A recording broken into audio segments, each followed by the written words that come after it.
Jesus is real, but you devils taught lies on Christ. So many lies that when we come with the truth, people think that the lies is the truth and that the truth is the lie. Who changed the truth for God into a lie? In English, Jesus Christ, in Hebrew, is Yahweh Shai. So do or die. The immaculate conception is deception, along with the myth of giving gifts on December 25th. Christmas is Satan's claws, the birth of Nimrod, and not the son of God. To you was kind of odd. On the Passover, Christ was born in the spring. So now we bring the truth about the King of Kings. That's Black Jesus and not Caesar Borgias. And the facts can't be changed. It's all about the Most High. It's all about Yahweh Shai. It's all about the Most High. It's all about Yahweh Shai. It's all about the Most High. It's all about Yahweh Shai. It's all about the Most High. It's all about Yahweh Shai. It's all about the Most High.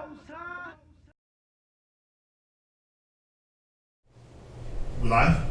Oh. Shalom, Israel. Shalom! Shalom to everybody online.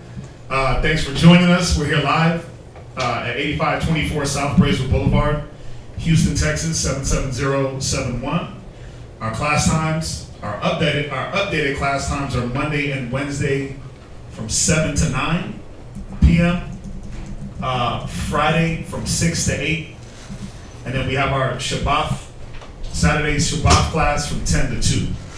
All right, so we're doing 2 hours of class during the week and then the regular time on the Sabbath. If you're local, feel free to join us. We'd love to have you. If you're in the Norfolk, Virginia, we have a school at 2610 Granby. Norfolk, Virginia, 23517. Class times are Tuesday, Thursday, and Friday. Okay, they do Tuesday and Thursdays from 7 to 9, and Friday from 6 to 8 as well. Okay, if you're in the San Antonio area, we have a school at 4219 Centergate Street, San Antonio, Texas, 78217. We also have a school in Albuquerque, New Mexico, at 7710 Meneyal Boulevard, Suite F, Albuquerque, New Mexico, 87110. For class times and days, just hit us up. Feel free to get with us and we'll give you that information. You can catch us here live on YouTube at Israelite School of Biblical History and Practical Knowledge. The Virginia school is ISBHPK Virginia class. Albuquerque is ISBHPK ABQ, and then we have ISBHPK San Antonio. So make sure you like, share, subscribe to those different and many YouTube channels. We also have the ISBHPK Kids. You can watch previously recorded kids classes, kids 12 and under. And then if you want your kids to have more updated classes, we do have kids class on the Sabbath at 2 p.m. every Sabbath. Okay, you could also catch us every Saturday at 8 p.m. on Comcast Local Channel 17, where you can stream it live on hmstv.org. You can also check out the Blog Talk Radio show via Mashaba out there in Albuquerque. It's blogtalkradio.com/Mashaba, MASHAHBA, Tuesdays and Thursdays starting at around 9:30 a.m. And then you can watch all their previously recorded blog talks from like 10 years ago. It'll all pop up. It's a podcast.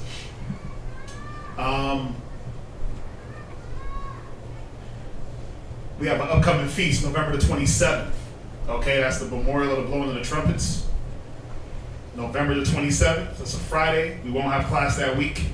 Again, we'll do a few days of feasting, and getting together. So if you want to congregate, just hit us up. You can reach me at 303-557-8979. You can reach Priest Kazakia out there in Virginia at 281-707-2737. You can email us at isbhpk@isbhpk.org. Please text only during class. Okay? If you like any garments made, Israel wear, they'll make any type of garment that you want. Just go on Facebook, search Facebook, everything Israel wear, one word. Right? Then also the school department, to raise a little bit of extra money, they're selling shirts also. And she's going to put the flyer up there for those shirts. The cost and what they look like. And the design you can get. So, oh, and then we have the unity garment. The deadline for brothers to get their money in for the unity garment is 31st. All right, so you got to get that in so they can get started. All right, so instead of a tunic and headband, and girdle, it's the pants and a headband. So like brothers that are here now, like you ain't got the pants, right? I need a new pair. So, yeah, they're gonna get on that. Gotta get that money into them. I feel like I'm missing something.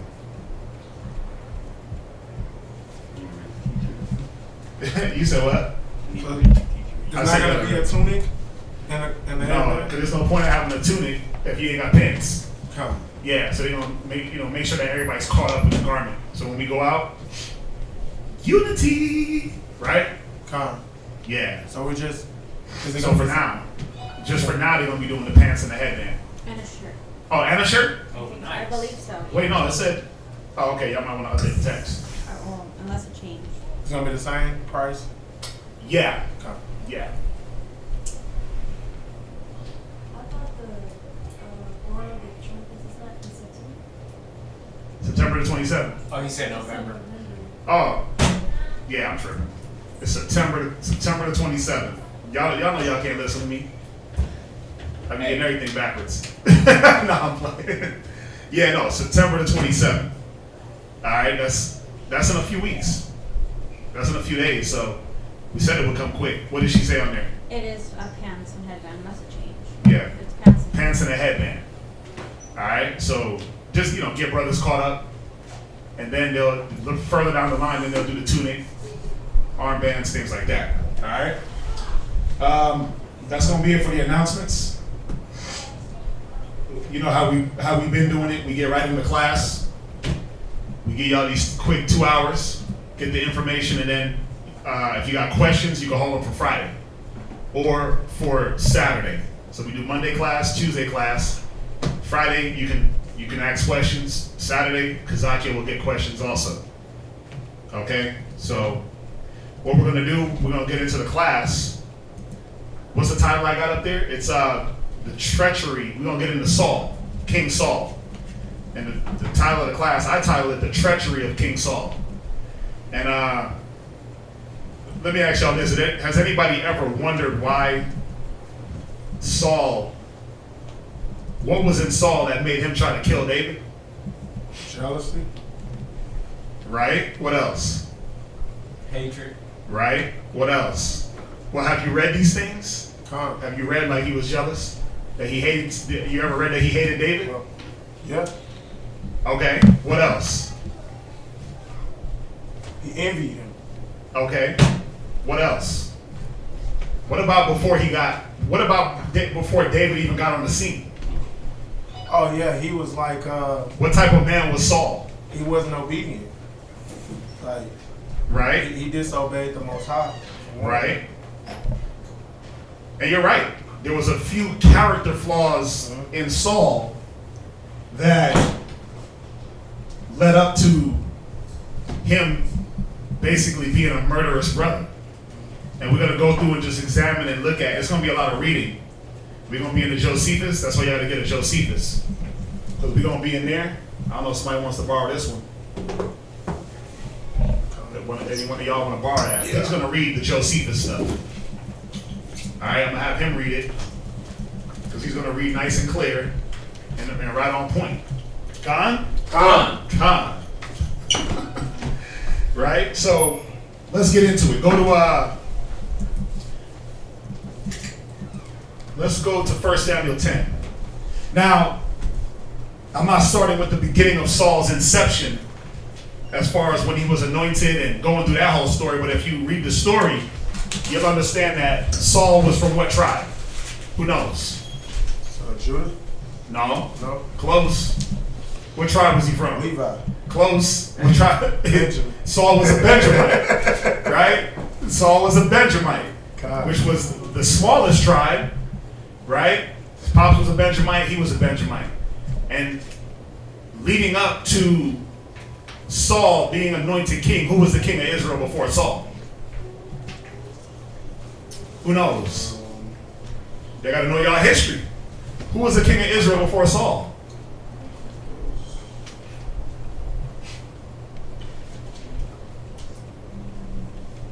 Y'all thinking real hard. Saul was the first king, he was the first anointed king of Israel. So remember, first anointed. Okay. right? But who was the real king of Israel? Was it Samuel? It was Yahushua. Come. Samuel was the priest, but there was no king. There was no fleshly king that we went and was led by. We had Moses, we had Joshua, we had Caleb, and we had all these judges, but we never had a king. Remember, Samuel said it himself. It was wicked that we asked for a king, even though we had one. So Saul was the first anointed king of Israel. All right, from the tribe of Benjamin. Now his father, they lost a few sheep. His father sent him and a servant out to go find the sheep. On their way, they said, okay, well, let's go ask the seer, which was Samuel, or the prophet. Let's go ask him where the sheep are. The Most High came to Samuel and said, listen, I'm going to send you a man from this tribe, and this is what you're going to do. You're going to anoint him king. Right? When he comes to you, you're going to sit him down, you're going to make a sacrifice, you're going to eat, you're going to anoint him. That's what they did. Now, Saul, he got anointed, and he was sent back to his father, back to his land. And, there was something about Saul, where you read in the Josephus, there was something about Saul that it stood out to me from off the bat, about Saul's mind state. Saul's cousin, which is Abner. When you look up Abner was one of Saul's generals, all the way until he was killed by one of David's men. But Abner was Saul's cousin. And so everybody knew that Saul was sent out to go find these sheep. So Abner, being his cousin, close kinsman, comes to him and says, hey, what happened when you were out there? And Saul didn't want to tell him.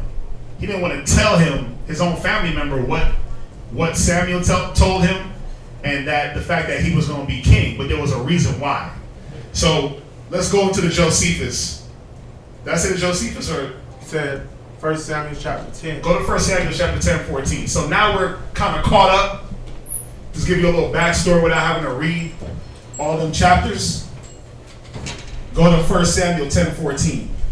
1 Samuel chapter 10, verse 14. Right. And Saul's uncle said unto him, right, and to his servant, whither went ye? Right. So this is Abner. So really, Abner is Saul's cousin. When you go and you look up Abner and you look it up, Abner was his cousin. The scriptures say his uncle. But when you go into other scriptures, it shows that Abner was his cousin, and he also became one of his high-ranking generals. Go ahead. To seek the areas, Salakia. And he said, to seek the asses. Right, because the asses got they wandered off. So he said, I want to go seek the asses. Go ahead. And when we saw that they were nowhere, right, we came to Samuel. Right, go ahead. And Saul's uncle said, tell me, I pray thee, what Samuel said unto you. Right, he said, tell me what Samuel said to you. Go ahead. And Saul said unto his uncle, he told us plainly that the asses were found. Right. But of the matter of the kingdom, whereof Samuel spake, he told him not. Right. So when Samuel was like, okay, you're going to be anointed, this is what you're going to do, you're going to go prophesy, and you're going to be the king, he didn't tell Abner about that. Now we're going to go into the Josephus to see why he didn't tell Abner about that. And it's going to give us a little insight into Saul's beginning mind state of getting this rulership. So we're in the Josephus, right? Let me hold this up real fast so they can see. Y'all know it's not the Bible. Josephus was an Israelite historian. Okay, so we use it as a reference book, not the scriptures, but what it does give a little bit more insight into some of these stories that we're reading. Because you might be wondering, like, why didn't he tell them? Why didn't he tell them everything that happened? Well, we're gonna find out why. Read where you at. Tell them the book, chapter, and section so they can write it down and they can always just go to any Josephus to see it. Come. So this is the Josephus, Uh-huh. book 6, Right? chapter 4, section 3. Right. Book 6, chapter 4, and section 3. Go ahead. So read that. But as soon as Saul came into the house of his kinsman Abner, Right. Abner being his cousin. Go ahead. whom indeed he loved better than the rest of his relations. So check this out. It's giving you more detail onto the relationship between him and Abner. He said that he loved this man more than any of his other family members. Go ahead. He was asked by him concerning his journey, Right. and what ancient happened to him therein. Right. Incident happened to him therein. And he concealed none of the other things from him. Read. No, not his coming to Samuel the prophet, Right. nor how he told his asses were found. Go ahead. But he said nothing to him about the kingdom. See, he said nothing to him about him being anointed king. Why? Read on. But what belonged thereto, which he thought would procure him envy. He thought that with him getting the kingdom, that Abner was going to be envious. Now, watch. Read on. And when such things are heard, Uh-huh. they are not easily believed. Right? He thought that he wasn't going to be believed by Abner. Read. Nor did he think it prudent to tell those things to him, Go ahead. although he appeared very friendly to him, and one whom he loved above the rest of his relations. Read. Considering, I suppose, what human nature really is, Right? that no one is a firm friend. That no one is a what? Firm friend. So what's wrong here? No trust. What's wrong with Saul's outlook on people? No trust, right? He's not gauging his friendship off of what it's already been, but he's like, well, now that I'm promoted, my good family member is going to look at me different. Now, what does the scripture say about an outlook and how we should look at things? We're going to get there. Read on. Neither among our intimates, Right. nor of our kindred, Right. nor do they preserve that kind disposition when the Most High advances men to great prosperity. So what Saul's outlook is that men will change from being nice and friendly when the Most High uplifts another man.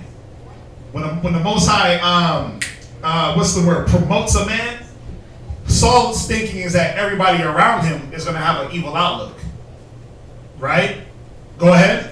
But they are still ill-natured, Right? and envious, And what? and envious, Right? at those that are in Eminent stations. Right. So Saul's outlook on his fellow brethren, on his fellow kinsmen, was that you're going to be envious and jealous. You ain't going to stand by me. Now, go to Philippians 4 and verse 8. So this is strike one. Strike one on Saul. And this is early. He didn't even get put in front of the people and shown that, hey, this is your king. He was anointed. But this is the first hit on Saul, just showing that purity that he was supposed to have when dealing with his brethren. Think about it. When Yahushua said, you 12 have I chosen, and one of you has the devil. Did he know that Judas had the devil? But what was Yahushua's outlook? Was he like, man, this nigga got the devil, I ain't dealing with him?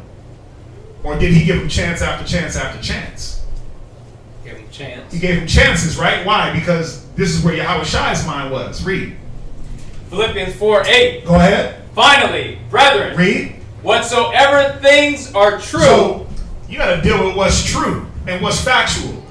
It told you that his relationship with Abner was better than all the relationships he had. That was his closest kinsman, and it was a good relationship. So how come Saul didn't look at that and say, man, he's been a good cousin to me. Let me deal with him as such. Go ahead.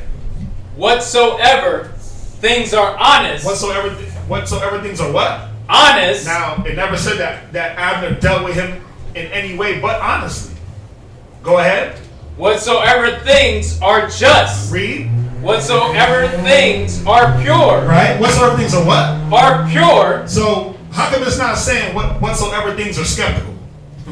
Whatsoever things are untrustworthy? Whatsoever things are dishonest? See, the scriptures is telling us how to observe things that we come across and how we deal with things. Go ahead. Whatsoever things are lovely. Whatsoever things are what? Are lovely. Go ahead. Whatsoever things are of good report. Read. If there be any virtue, and if there be any praise, right? Think on these things. You see that? This is where Saul was supposed to be at in his mind. But Saul was thinking on, oh no, he's going to be envious. He's going to look at me different. He's going to switch up. He's going to change up. The scriptures say not to forsake an old friend. Right? Especially not an old friend for a new friend. The Bible tells us how to deal with friends, but see, Saul wasn't in that mind state of how is my outlook supposed to be?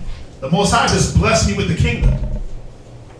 Why is my outlook not pure? Go to Titus, our favorite scripture. Titus 1:15. And this is why. This is why Saul wasn't looking at what was pure, what was virtuous, what was true, what was of a good report, what was honest. Because there was something about Saul that wasn't pure, that wasn't honest, that wasn't of a good report, that wasn't trustworthy. And as we go into this class, we're going to examine all these different instances that we pull them out one by one. But now when you compile the list, you're like, damn, what kind of man was Saul? Well, he was a murderous man. He had murderous intentions from the jump. Read Titus 1:15. Book of Titus, chapter 1, verse 15. Go ahead. Unto the pure, all things are pure. Unto the pure, some things are pure. All things. See, with a man or a woman with a pure outlook, you're not going to look at the defilement of something or the evil. You're going to look and say, well, there's good in this. There's good in all men, right? Isn't there? Come. Ain't that how we should believe, that everyone is good at some level?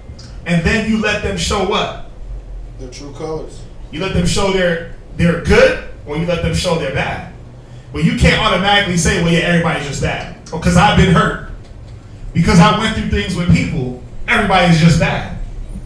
That's an impure outlook. Everyone has to have a fair chance to show who they are. Because you could have went through things with somebody, it doesn't matter. Failed relationship, whether it be husband, wife, parents, friends, children, it doesn't matter. But does my bad relationship with you dictate my relationship with him? No. It shouldn't. But a lot of people do that. You carry that baggage. You carry that baggage from relationship to relationship. That's why a lot of marriages fail. Because you went through a bad relationship and then you took that hurt and that baggage from the old relationship and it skewed your outlook. Remember when you first got into your first relationship? Mm-hmm. And it was like, man, you was in love head over heels and you had the heart eyes when you saw that person and you just lit up and butterflies and all the lovey-dovey stuff, right? Right. You know what I'm talking about. All that sucker for love stuff. Right? I'm not saying you. But all that stuff that was like, man, it made falling in love feel like a good thing. Right. But then think about it. Bad relationship, 10, 15, 20 years later, you're like, man, screw relationships. I want to live like Paul. I want to be like Paul. I wish all men had the gift. Right? I'm not touching no woman. Right? Because why? Through not having that purity and keeping your mind pure and letting the situations change your outlook, it skewed your overall view of the way you looked at things. I was going to say Isaiah chapter 3 and 12. Let me finish this and then you can jump into that. Come. Go ahead, finish that. Let's see what Isaiah 3:12 says. Read. But unto them that are defiled and unbelieving is nothing pure. Right. Hold on, Isaiah 3:12. That's on a different. Okay. That's on a different wavelength. Come. Right. Read that one more time from the top. Titus chapter 1:15. Right. Unto the pure all things are pure. Right. So unto the pure-minded, all things are going to be pure. You're going to see the purity in everything and the good in everything until the bad starts to come out. Does that mean that you got to be naive? No, right? You don't got to be naive. But you do have to, it is saying that you got to give things a chance. Now, Saul, he didn't give his cousin a chance to even show what manner of man he was in this particular situation. Right. Abner was, when you read about Abner was a decent cat as far as rolling with Saul. He rolled with Saul up until his death. And then even tried to keep Saul's name going after he died and dealing with David. Right? But Abner, Abner had his tendencies also, but as far as the way he dealt with Saul, it never said that he dealt with him in any ill way. Saul and Abner, they rolled. They rolled together, they waged war, they did their thing. But just showing y'all that very early in the inception of Saul was this impure and defiled outlook on people in general. And just something to think about also is when you analyze yourself. What's the first thing? Well, not when you analyze yourself, but thinking on how we think, right? Individually. What's the first thing you usually recognize? What fault do you usually recognize in other people? The one that's on yourself. Yep. The one you have. The one you got. The biggest one you got, right? And sometimes, if you're too deep in it, like it says, to the pure all things are pure, but to the defiled and unbelieving is nothing pure. You start seeing in others things that ain't there because it's so deep, you're so deep in it. You know what I mean? He's looking at Abner like, oh, this cat's he's gonna see my position, he's gonna want to kill me, or he's gonna want to hurt me, and it's like, no, bro, that's you. That's you. That's your type of mentality. And as you read on Saul's story, you're gonna find out that, damn, what he's putting on Abner is actually him. Yep. That's his thing. Yep. Envious. Yeah. Murderous. When a man gets promoted and you're there with him, you're gonna look at him in an ill outlook. That's exactly what he was saying. What's the first thing you recognize is your own demons.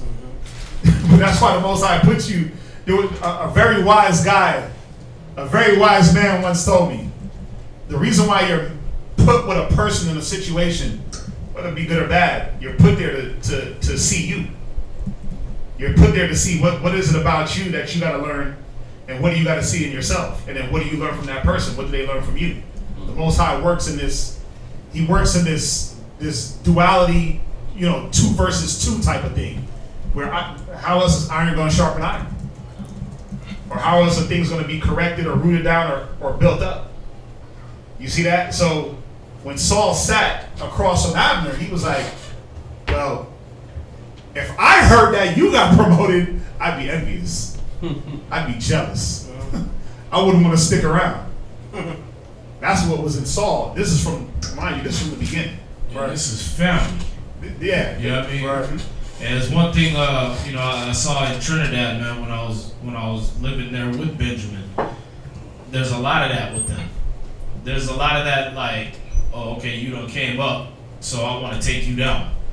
And you'd hear about that a lot. You know what I mean? You'd hear, they were just telling me, like, this is how people are. You know what I mean? Like, one cat gets a house, as soon as he get it built up off of that, his own family will come want to burn the house down to get the land. And it's like, bruh, you weren't using the land for hundreds of years. I cleared the land. I built the house that was on it, and as soon as I built the house, now you want to come take the land? Now you need it? Oh, that was my land, I need it. You know what I mean? Or we was trying to clear some space for a business. And we wanted to use one of the family's tractors. Now the brother was coming to school. He was coming to the school. And his family had the tractor. And it was just sitting. But it was like, as soon as we were like, hey, we want to use that tractor we need it. Everybody in the damn family all of a sudden need the tractor. You know what I mean? Oh, we were just about to use this for this. Can't put gas in it. Yeah, it wasn't no gas in it. It wasn't being used Can't gas it up. until the day we needed it. Then it was like, well, okay, well, y'all can use it, but y'all gotta hurry up with it. It was like, y'all niggas weren't even using this thing. Brand new tractor just sitting.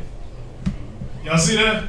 But this is just showing you that the Bible is real, man. When it's saying Benjamin, when it's giving you their tribes, those characteristics are carry on even to this day, man, where you can still see that in them. Where it's like, damn, y'all really do got that Saul in you, man. Y'all got a lot of that those same characteristics. Yeah. Still riding in your tribe, man. Very covetous tribe, Benjamin. Yeah. Those Benjamites. Very covetous. I know you just walked in, so we're going over this class about Saul, and just showing what were the things that led up to Saul wanting to murder David. Right? What was in Saul where he went from being king to almost being a murderer? All right, so we're going through all these different instances. So the first instance, we hit 1 Samuel 10 and 14, right? Count. Then the Josephus. And then we went to the Josephus, book 6, chapter 4, section 3.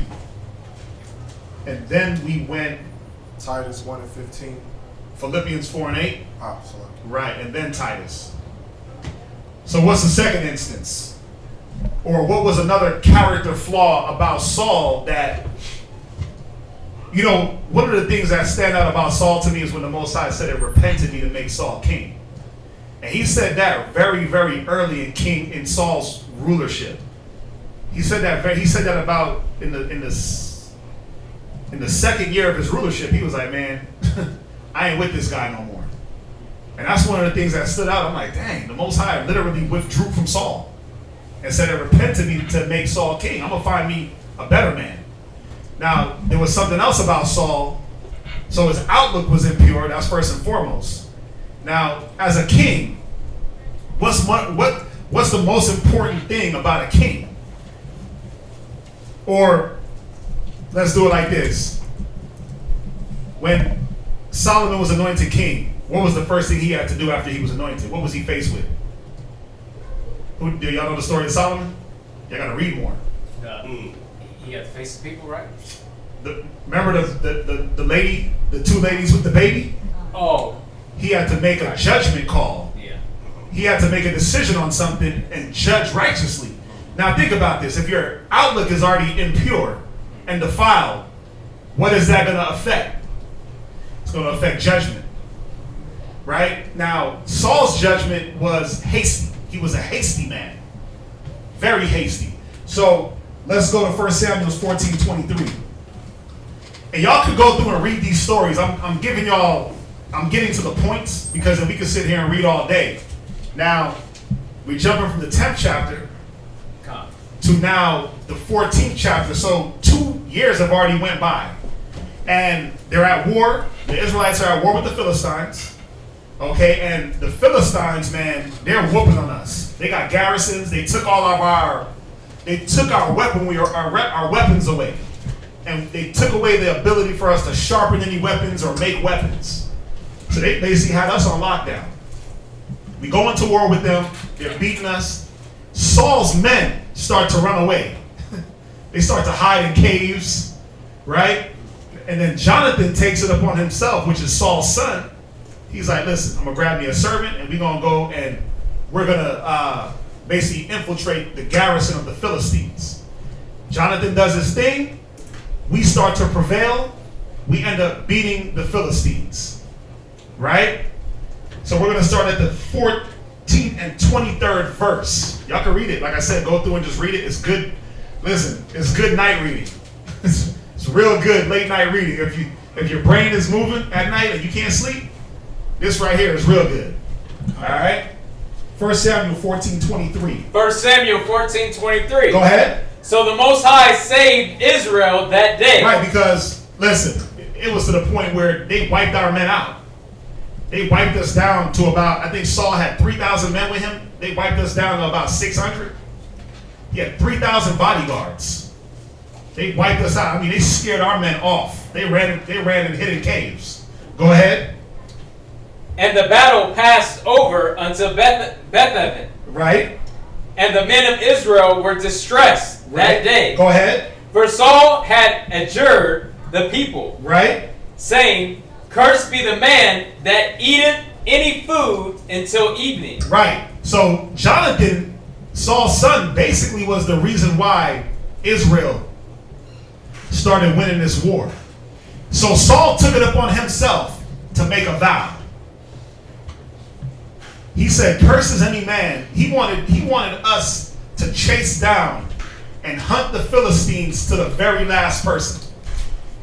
Basically saying, "Curses any man that eat." Don't stop for anything. You're gonna just keep killing and killing and fighting and running and chasing. Now, remind you, Saul took this upon himself. He didn't go to the Most High and say, let me inquire of the Lord like a wise king would do. But since my outlook is skewed, I'm going to do things on my own accord. So he made the vow, curses any man that eat any food. Now, the one thing was that Jonathan was on a whole other side of, they were in the land of Ephraim. He was on a whole other side of the woods when Saul made this vow. So his own son didn't hear it.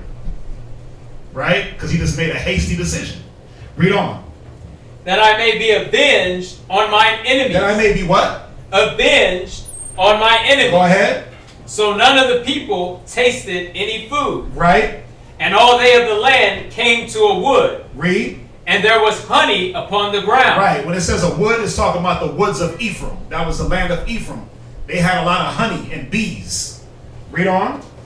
Verse 26. And when the people were coming to the wood, behold, the honey dropped. But no man put his hand to his mouth. Mind you, these men were hungry. They're fighting a war. You need a break. Right? That's why they go in like little garrisons or in troops. One troop fights, another troop rests, back and forth. But Saul said nobody rests until all the Philistines are wiped out. Go ahead. For the people feared the oath. Right. But Jonathan heard not when his father charged the people with the oath. Wait, what happened? But Jonathan heard not when his father charged the people with the oath. Very key point. Jonathan didn't hear this. Go ahead. Wherefore he put forth the end of the rod that was in his hand. Go ahead. And dipped it in an honeycomb and put his hand to his mouth. And his eyes were enlightened. Read. Then answered one of the people and said, Thy father straitly charged the people with an oath, saying, Cursed be the man that eateth any food this day. Right. And the people were faint. And that curse was basically any man that eat is going to be put to death. Okay. Now let's jump into the Josephus. We're going to jump back into book 6, chapter 6. And it's going to give us a little bit more detail. Book 6, chapter 6, section 3. I want to say this too. When you read about Saul in the Zondervan, it tells you that he was falsely religious. He was acting religious. Ooh, so, I like that. Yeah, when he did that, it wasn't because he, a good king is going to have knowledge. Like, I'm not going to call a fast when my troops just won a victory. Yeah, that's when you celebrate. You know what I mean? I'm not going to punish and afflict the flesh when we just put our flesh to the test by battle. We just got worn out. Right. Like, that's what a good leader would do. Why? Because a good leader is in there with the people. He's in there fighting with the soldiers. You know what I mean? He's not just telling them, y'all go fight. Now, the other problem is like he said, the brother, he's on one side of the battlefield, but what it tells you when you read it about Jonathan is that Jonathan and his man were the only ones to go fight against the Philistines. Yep. They went and took the garrison over, and then Saul was basically looking like he was trying to take credit for that. You know what I mean? Like, look, we're gonna call a fast in honor of this victory. Like, that don't have nothing to do with you, bro. You just sit down and let your son do the job like he was doing already. If it ain't broke, don't fix it. And there was one key point that we're going to hit too when it said that Saul wanted to be avenged of what was happening beforehand. Right. He wanted to be avenged of the Philistines. Now, there's something wrong with that too. And we're going to get it. It's right in here. Watch. Go to the Josephus. Josephus, book 6, chapter 6, section 3. Go ahead. So he went out after the Philistines and set upon them as they were slaying one another. Right. Those also who fled to dens and caves, upon hearing that Saul was gaining a victory, right, came running to him. Because that's what the Most High did. The way he let Israel beat the Philistines, he turned them against themselves. That's why they were like, man, this is a crazy victory. Because they started getting dismayed amongst themselves and killing each other because of what Jonathan did. Go ahead, read. When, therefore, the number of the Hebrews that came to Saul amounted to about 10,000. Right, so 10,000 men came back because they heard, okay, Saul's winning. Go ahead. He pursued the enemy, right, who were scattered all over the country. Read. But then he fell into an action. He did what? Fell into an action. It says, but then he fell into an action. He took something upon himself. Watch, read. Which was a very unhappy one. Go ahead. And liable to be very much blamed. Read. For whether out of ignorance. Whether out of what? Ignorance. Go ahead. Or whether out of joy for a victory gained so strangely. Right, because again, the way they got that victory, it was strange. It's like, man, the Most High did this. So he made a decision out of ignorance. Or out of, look, you want that? He made a decision out of ignorance or just out of sheer joy. Like, man, now I got to do something. Check this out, read.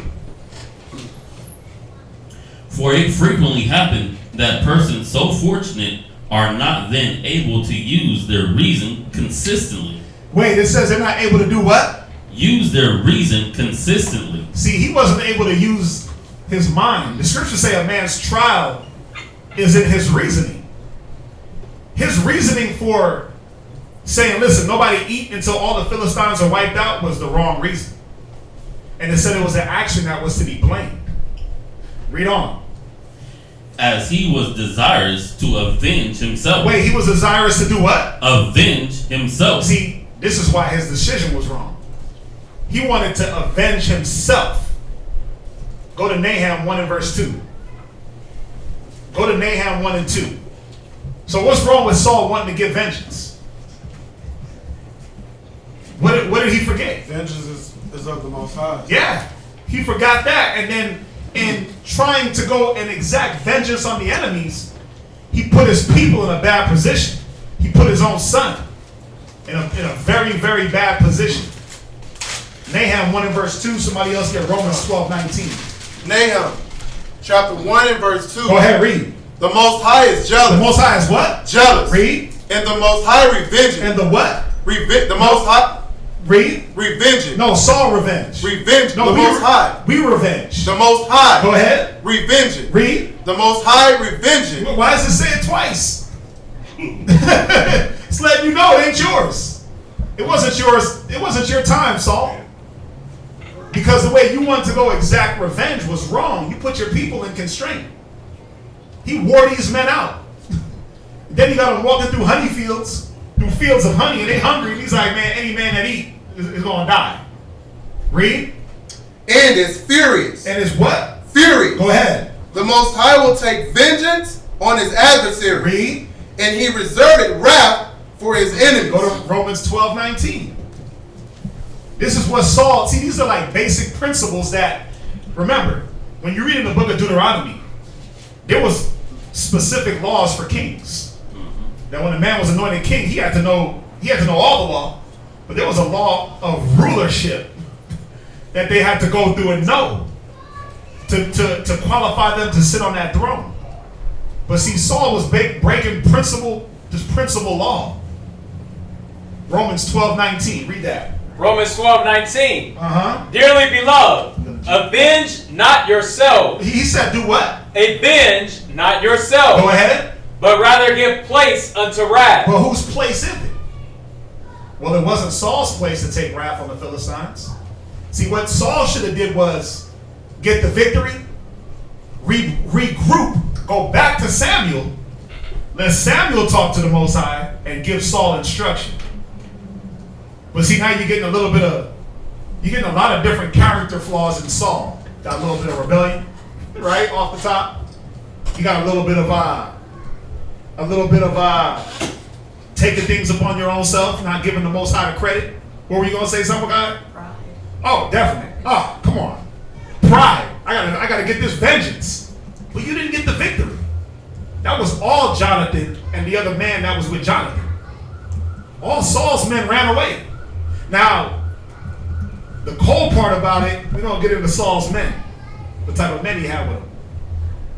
Because even that came into play also with a certain amount of things that happened with Saul. But it was all on Saul. It was all on the king. Right? No, don't pick up. Go to Ecclesiastes 10. Want me finish that? Finish that up where you at, and then jump to Ecclesiastes 10 and verse 1. Ecclesiastes 10 and 1. But rather give place unto wrath. Right. For it is written. For it is what? For it is written. Where is it written? Well, here in Nahum, it's written over there in Deuteronomy. That what?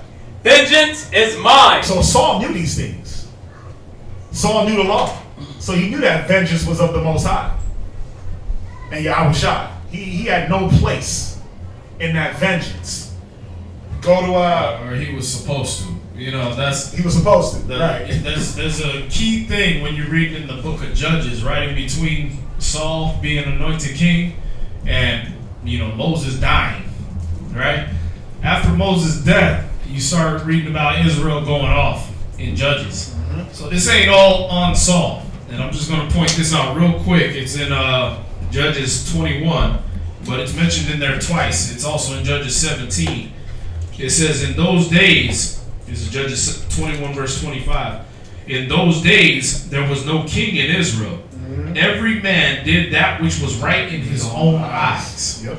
So, in between Moses dropping the law, and then Joshua enforcing it and living according to it, and Saul, was this period of time where everybody just decided they was going to do whatever felt right.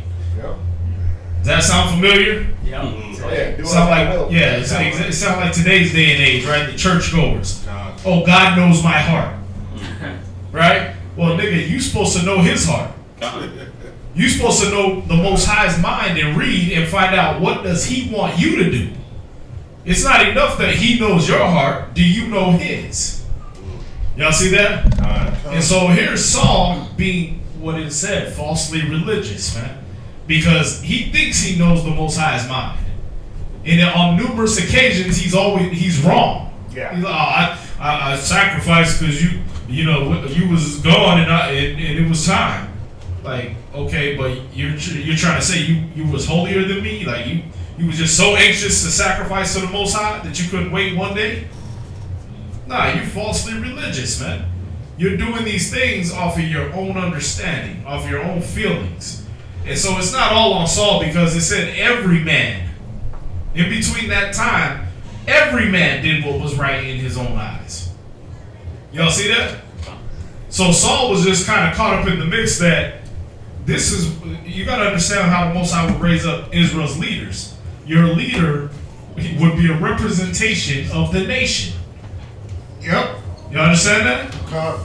So when the Most High would put a leader up there, it would be to represent how the nation was acting at the time. Oh, y'all niggas want to be rebellious. Y'all niggas want to be childish and do whatever you want and ask for a king over you like the other nations. Okay, you gonna get a king. He's gonna be just like you. And you know what's crazy about when you read about Saul? It never said that Saul was a righteous man. It never said that Saul was, he demonstrated great piety towards the Most High. It just said that Saul was a goodly man. Right, if that was the case, why not just make Samuel king? Right, because he bowed to the Most High. He was faithful. Right. But it never ever said, like, you know how when we read about David, and it was like David was a friend of the Most High, and he was faithful, and he was long suffering, and you read about Moses, he was the meekest man.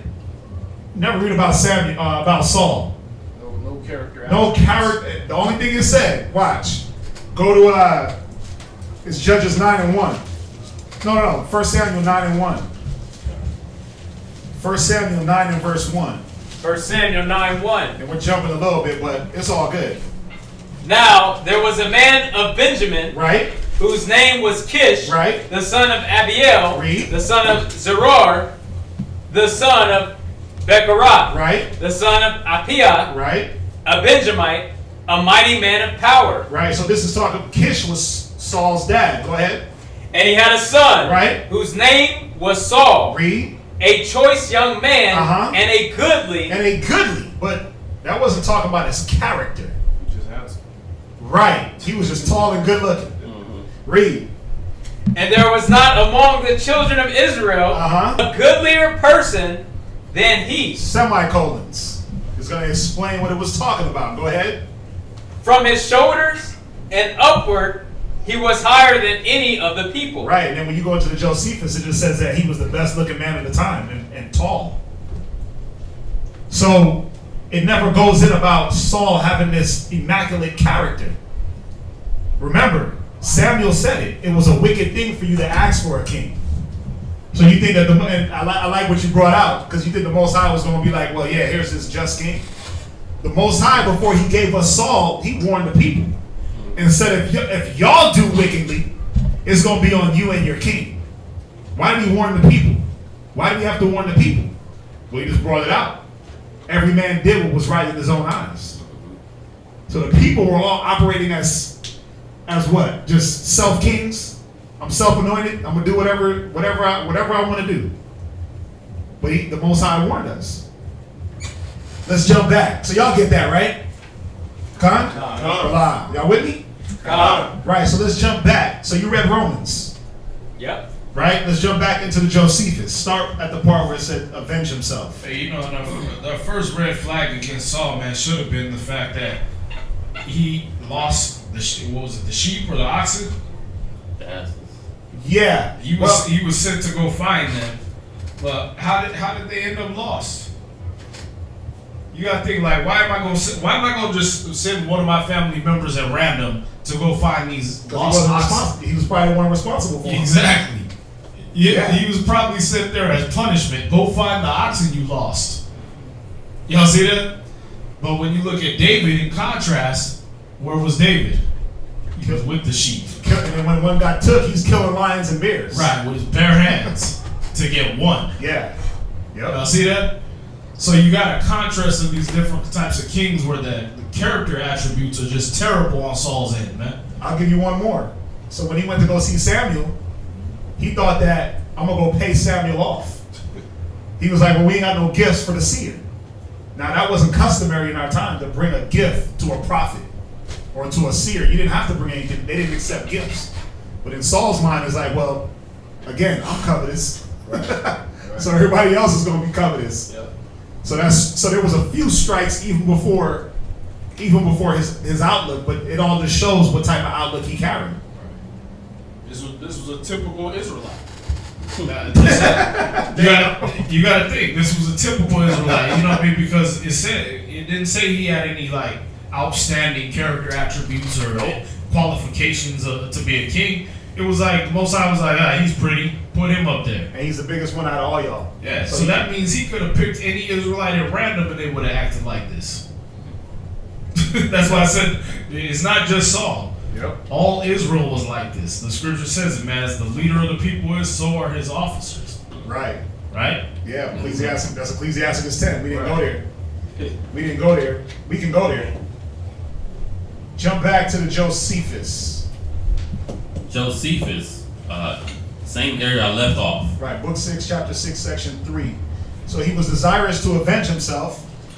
As he was desirous to avenge himself and to exact due punishment of the Philistines, he denounced a curse upon the Hebrews, that if anyone put a stop to his slaughter of the enemy, and fell on eating, and left off the slaughter, or should pursue before the night came on, and obliged them so to do, he should be accursed.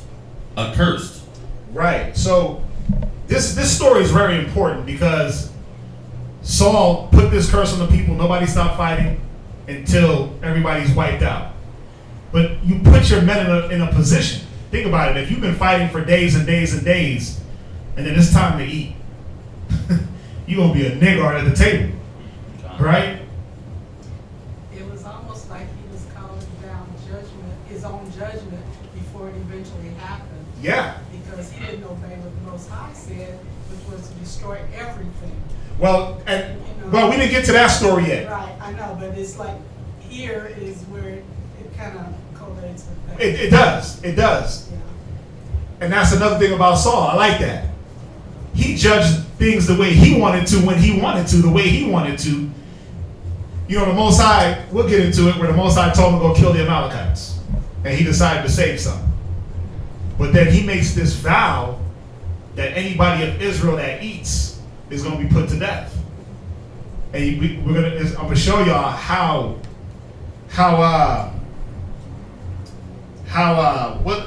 to the letter of the law he was with that. Right? So let's go to 1 Samuel. Go to 1 Samuel 14:29. So the story is just going to continue, I believe. Yep. This is just going to continue. 1 Samuel 14:29. 1 Samuel 14:29. Uh-huh. Then said Jonathan, right. My father had troubled the land. Go ahead. See, I pray you, how mine eyes have been enlightened, because I tasted a little of this honey. Mm-hmm. How much more, if happily the people had eaten freely today of the spoil of their enemies, which they found. Go ahead. For had there not been now a much greater slaughter among the Philistines? So even Jonathan, man, as his son, had a better and more wiser outlook. He was like, listen, if we would have ate, don't you think we would have killed more Philistines? We wouldn't have been as tired. If we would have just took a break for a moment and regrouped, we would have been able to come back stronger. Now this is his son, right? Because and as we read, we're going to see some character of Jonathan, what type of man he was. Go ahead, read on. And they, verse 31, Uh-huh. And they smote the Philistines that day from Michmash to Ahilan. Right. And the people were very faint. They were what? Very faint. Read verse 32. And the people flew upon the spoil. Right. And took sheep Uh-huh. and oxen Right. and calves and slew them on the ground. Right. Stop right there. So when they ran into these cities of the Philistines, it said they took spoil. Now, mind you, they're starving. These men are hungry. Sheep, oxen, right? God. What did they do with these sheep and oxen? Read. And the people did eat them with the blood. They did what? Eat them with the blood. Now, Ugh. they started eating the raw flesh of these animals. They let it cook for a little bit, but they were so hungry, they were like, nah, we got to eat now. They did a little Esau, right? They did the Esau move. Give me that raw pottage. For I'm faint. But they were so faint and tired and worn out, they couldn't even wait for the meat to cook. Now, whose fault is this? Well, every man got to stand up and every man got to deal with his own judgment, right? Every man is tempted when he's drawn away by his own lust. But who was in charge? It was Saul. Ho, where you at? Go to Ecclesiastes 10. Come. I didn't have this in here. It hit my brain, and then he quoted it also. Ecclesiastes 10 and verse 1. Come. Ecclesiastes chapter 10 and verse 1. Go ahead. A wise judge will instruct his people. He will do what? Instruct his people. Yeah, a wise man is going to instruct the people wisely. Why do you think the Most High loved Moses so much? David, Solomon. Because they were wise instructors of the people. It tells you about Moses. When you go further into the Apocrypha, and it gives like a little dissertation on Moses, and it talks and Solomon how they rule the people with wisdom. So a wise judge will instruct the people. Go ahead. Come. And the government of a prudent man is well ordered. Saul didn't even have a government, man. Saul, as we read on, Saul was not in control of his own men. Because couldn't Saul have just said, hey, y'all stop eating? Wow. Again, shouldn't they have known not to eat the food with the blood? Wow. But every man did what was right in his own eyes. Read verse 2. And you got to look at another thing about like the difference between Saul and, say, Moses, right? Moses, he put down the commandment that everybody was to be gathered together on the Sabbath. Mm-hmm. Now he's leading 6 million people. They caught one guy with sticks put his ass in the jail, right? And said, we got to inquire of the Most High what we got to do with this man. They caught one guy with sticks out of 6 million.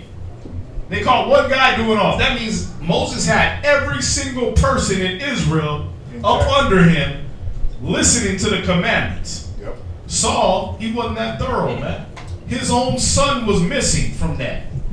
And he couldn't say, wait, hold up. Before I drop this decree that everybody got to agree to, right? Because when you hear Moses, it says that all the people said, amen. Right, they all agreed, right? So before I drop this decree that's going to come with a curse on it, let me make sure everybody's here. Namely, my own damn son. Yeah, he didn't know that he left. he didn't know it. He didn't know that he left. Yeah, his government was not well ordered. He didn't have no order and control over his people, man. He didn't know that his own son was not there at the commandment. There's one that says, it says a wise man will know the estate of his flock. Right. He's gonna get it. But right on what you're saying. Saul wasn't a wise man. Yeah. He wasn't a wise man to know the estate of his flock. Right? Go ahead, read verse 2. Verse 2. As the judge of the people is himself, right? So are his officers. Go ahead. And what manner of man the ruler of the city is, such are all they that dwell therein. Because the judge of the people is going to pick officers that are just like him. We're going to see that's something about Saul. That's something that he did. Now, go to Proverbs. So read verse 32 in Judges one more time. The last verse that you went from. Did you find that Proverbs? Yeah. The one that I wanted? 27, 23. Okay, so you'll read that. If I'm going too fast, let me know. If I'm moving too fast through these scriptures, let me know. Where you at? Psalms chapter 27 and verse 23. Proverbs 27 and 23. Proverbs 27 and 23. Be thou diligent to know the estate of thy flock. Right. You got to be diligent. It says a prudent man's government is well instructed. Remember, Jonathan was one of the head warriors. He's one of the head generals for Saul. So how you don't know where your officer is at? When you gonna lay out a decree on the people? How you don't know? And he's not only your officer, but he's your son. Why would you not know that? But it says, be diligent to the estate of thy flock. Right. It's like when a brother's rib comes and tells us something, and then we go to him and tell him, and he's like, huh? I didn't know that. Right. It's like, what? When'd your rib get paid? I don't know. How you don't know that? That's why y'all always broke. No, or just what's wrong with your rib? I don't know. Right. What you mean you don't know? But how come I know, but you don't know? How come you're not diligent to know the estate of your own home? Samakaya. No, but in the service, before they're doing any act of war, or even if they're in peacetime, we had to do muster. Everybody had to assemble. That sounds familiar. Yeah, and they did a roll call. Right. Okay. And if you weren't there, they knew you weren't there. Right. Okay. So if he was doing a military strategy here, he was definitely off because he didn't even check his roll call. He didn't roll call. Yeah, he didn't see if everybody was there. Because wouldn't you do that after a war? Yep. I was watching 300 the other day, right? Borrowed it from him. But every time there was an attack, what did they do? They regrouped and counted their men, bandaged everybody up, and got everybody ready. Hey, get a little something to eat, and let's get it popping. Or like Christ said, what man going to war don't take account of his army and see if he got sufficient to go into war. Like what man don't do that? You know, see that? It's like you're gonna gather everybody up to see if you got the right amount of men to even go to war. Like he couldn't even do that. But that's why I made the point the way it is because of his haste. It said that the action that he took was a bad action, either on the account of his ignorance, which we know it was definitely ignorance, but even on the account that the Most High blessed him, and he didn't even say, well, damn, the Most High did this, let me stop and give him the praise. The Most High blessed him, so let me take it further. Ignorance, right? Did you finish that scripture? and look well to thy herds. Right, go to Proverbs 14:29. So this hastiness, it wasn't just hastiness that was in Saul, that bloodlust to want to avenge, that wrath that was in him. Go ahead and read Proverbs 14:29. Proverbs chapter 14, verse 29. Right, read. He that is slow to wrath is of great understanding. Go ahead. But he that is hasty of spirit exalted folly. He does what? Exalted folly. Yeah, man. When you hasty in the spirit, when you're hasty to make a move, you exalt and push out folly. And then if you're in a position of leadership, who's gonna fall? Everyone.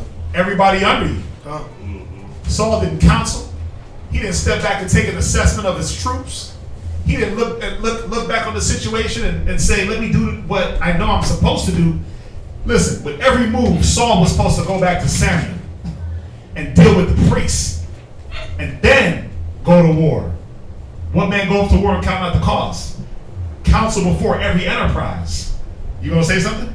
Oh, you was raising your mic like you was ready. You had that flick of the wrist. But he said he exalt folly. Go to Proverbs 29 and verse 20. Book of Proverbs, chapter 29 and verse 20. Go ahead. Seest thou a man that is hasty in his word? You say, seest thou a man hasty? Look at how hasty Saul was to put this curse on the people. Go ahead. There is more hope of a fool than of him. Yeah, man, because the things that are going to come from those words is detrimental. It's detrimental. Go back to 1 Samuel 14 and verse 34. 1 Samuel 14:34. Uh-huh. And Saul said, disperse yourselves among the people. Right. And say unto them, bring me hither every man his ox, and every man his sheep, and slay them here, and eat. And sin not against the Most High in eating with the blood. Right. So Saul knew the law. He knew the law not to eat the meat with the blood. Because he just said it. Sin not against the Most High when eating the blood. Right? Just so we have it, I didn't throw it in here.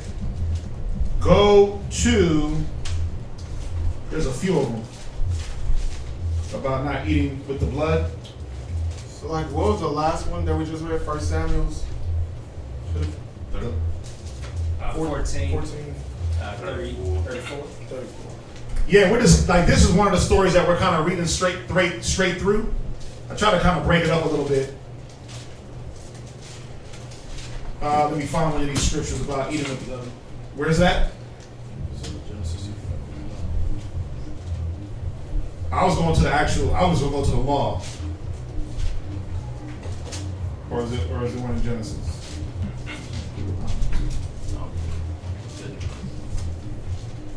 There's one in Leviticus, there's one in Deuteronomy. I just want to at least get them one. Leviticus 17:14. Right. Go ahead, read it. That way they have that way they know that it's in the law. Leviticus 17:14. Go ahead. For it is the life of all flesh. Read up. Read verse.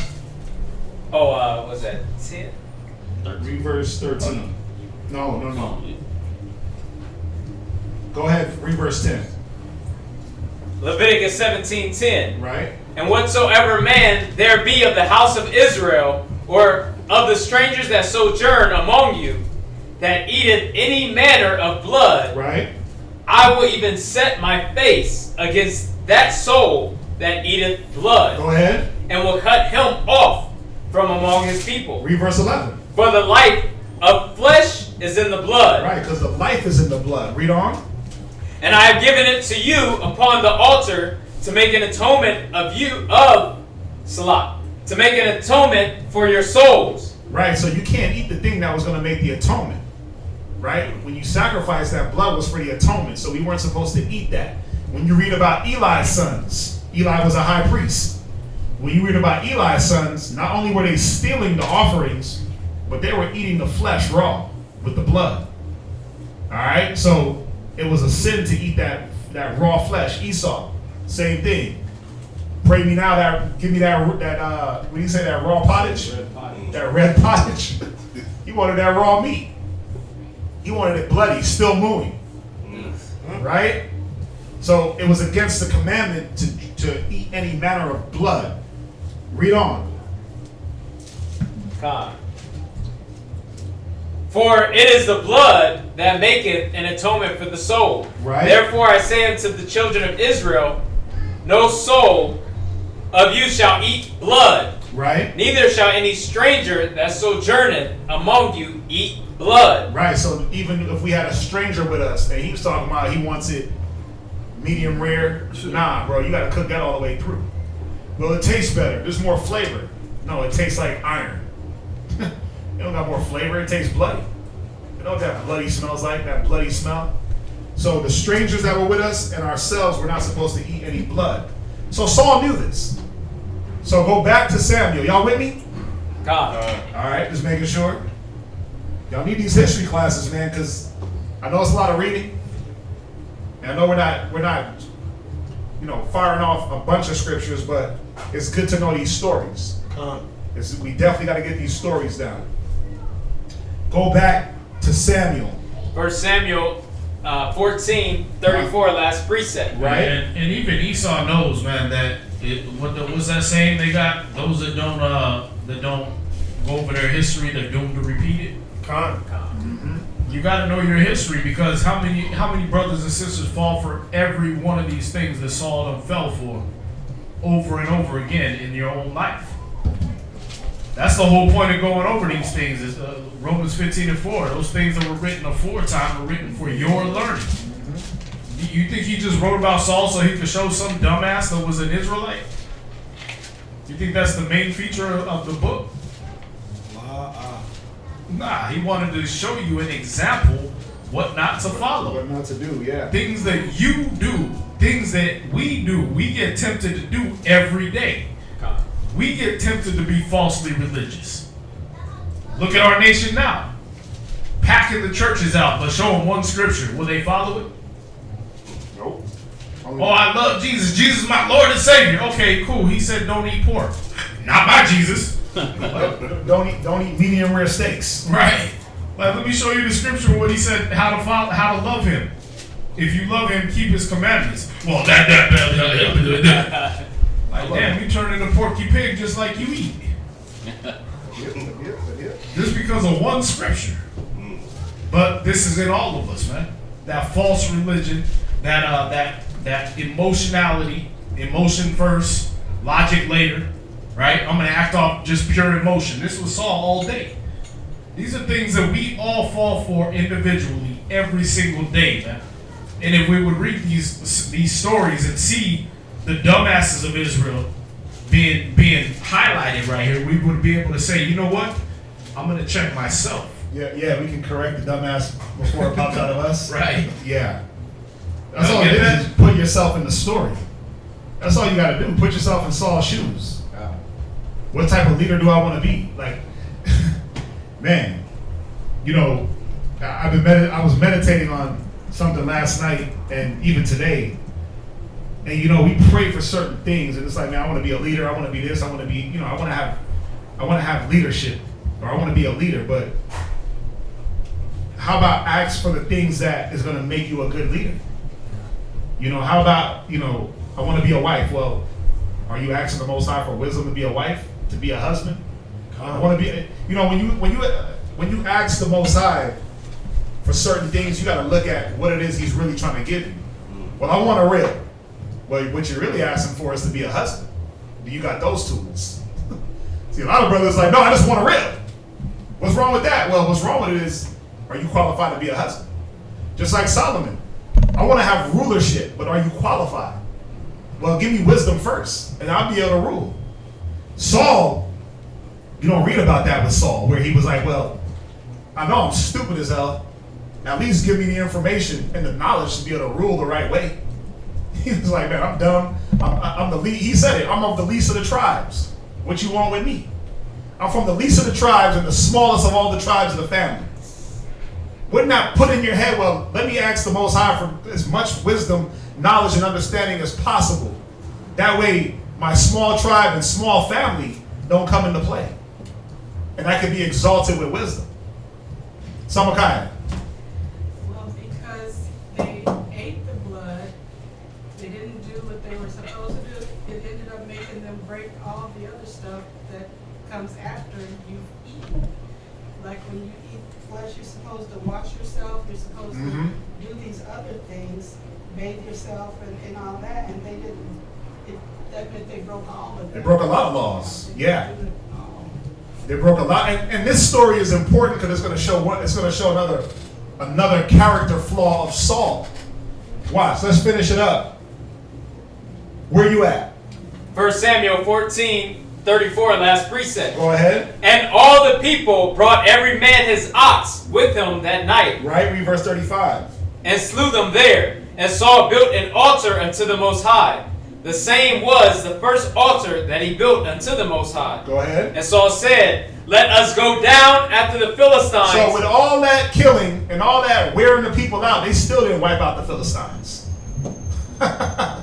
You would have thought like he would have at least accomplished what it is he set out to do. But instead of accomplishing, he caused the people to err. Right? That's why it says the people that are led of them are destroyed. Go ahead, read.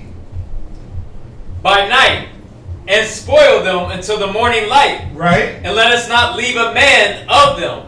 And they said, do whatsoever seemeth good unto thee. Right. Watch this, read. Then said the priest, let us draw near hither unto the Most High. So now Saul is like, okay, we gotta ask the Most High, can we go down and get these Philistines? Right, now that we're all fat and full, we done ate and we're good. First we broke the law. Right. So we got to ask for forgiveness. Then we got to go to the priest. And the men, they were, like you said, they were fat, they were thick. They were like, man, do whatever you want, Saul. You got it. Yeah, and this is what you gotta see is the worst thing about Saul as a king. No qualifications, man. There's nothing qualified. First thing he should have did when he found out the people were eating and he told them not to. What should have been the punishment? Yeah. Or I should have said, what should have happened? They should have got a punishment, right? It should have been what came out of his damn mouth. Right. Right? Because the scripture said, let your yea be yea and your nay be nay. Anything else come of evil. Well, no. You skip. Because, remember, they ate because the battle was over. He said they couldn't eat till night. Right. That's why they didn't die. Right. The only one man that ate was Jonathan. Okay. So they were good at eating at this time. It was just the way they were eating. Right. So he did fulfill the vow. Right. Right? Because it was nighttime, so they were good. Okay. It said no man should, either they gonna kill all the Philistines or they gotta wait till the night to eat.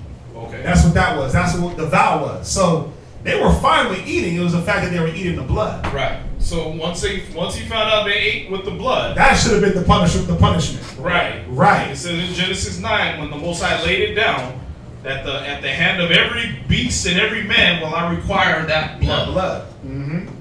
He should have enforced what the Most High laid down. You understand? Then at the same time, again, when he's dropping this command and they say, do whatever is good to you, what the hell kind of reply is that to give to a king? Yeah, they're like, man, they do what you want. We're with you. They were basically like, we're with you. Right. Whatever you want to do, we got you. But where's the respect? Oh, there is none. There is none. Do whatever seems good to you. Yeah. They basically disobeyed a lawful order, not Saul's order, because his wasn't really lawful, but they disobeyed the lawful order that God ordered. Right. So then the priest had to come back and intervene and say, wait a minute, let's draw near to the Most High. Meaning, let's go inquire of the Most High whether or not we should go chase these Philistines. Right, because you already got your son disobeyed the order unpunished so far, right? Then you got the people under you disobeying the Most High's laws unpunished. So as a king, he's losing his grip.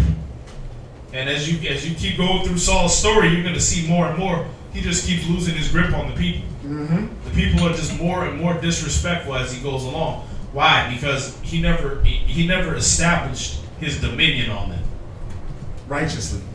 He never took the oversight of the flock. Exactly.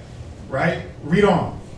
Verse 37. Right. And Saul asked counsel of the Most High. Read. Shall I go down after the Philistines? Read. Wilt thou deliver them into the hand of Israel? Read. But he answered him not that day. Right. So Saul, now, okay, let's do things the right way. Let's follow orders now. Let's ask the Most High if we should go down. But see, the Most High never answered him back.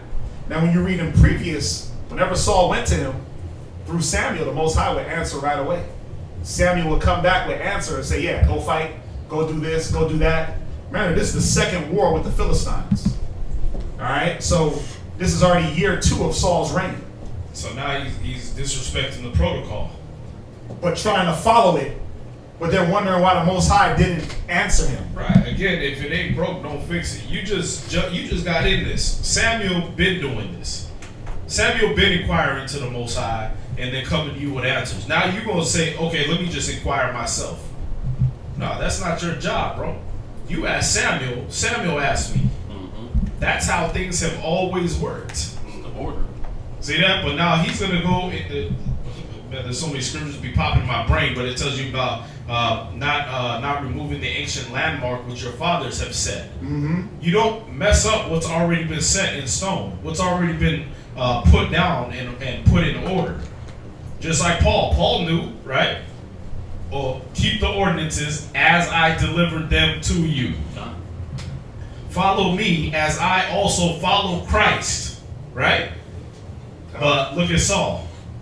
Saul wanted to do everything his own way. Okay, I'm going to go inquire of the Most High. Hey, Yahweh, should we go and fight the Philistines? Well, first of all, Nigard, where's Samuel? Second of all, you already fought the Philistines. You already fought them. You already took their cows and ate them raw. And you gonna come to me with blood on your mouth and ask me now? No, Samuel went. Samuel went and inquired at that time. Samuel went for him because it said, the priest said, let us draw near to the Most High. So they went. Right, it said the priest said that. The priest said that, right. And when you read, they did. Okay. Samuel went. When you read in Josephus, Samuel went. Okay. But the point of it, there was a reason why I highlighted this story is because Saul made a decree that if any man ate, they would die. Then they go and they eat blood. Then he asks the Most High for something, the Most High don't answer him. But there's something that Saul does after. Watch. Read on. Read verse 38. Verse 38. Uh-huh. And Saul said, draw ye near hither, all the chief of the people. Go ahead. And know and see wherein this sin hath been this day. So Saul recognized something, that there was a sin that day. Why? Because the Most High did not answer him back. Whose sin was he recognizing though? That's the question. Did he recognize his own? No, he didn't. Watch, read on.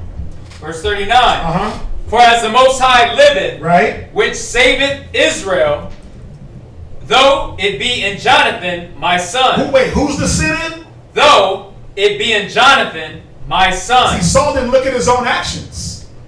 He blamed his son for the reason why the Most High didn't answer him back. He passed the buck. Yeah, the sin is in Jonathan. He didn't sit back and say, well, I'm the reason why the people are erring or eating blood. He didn't look at himself.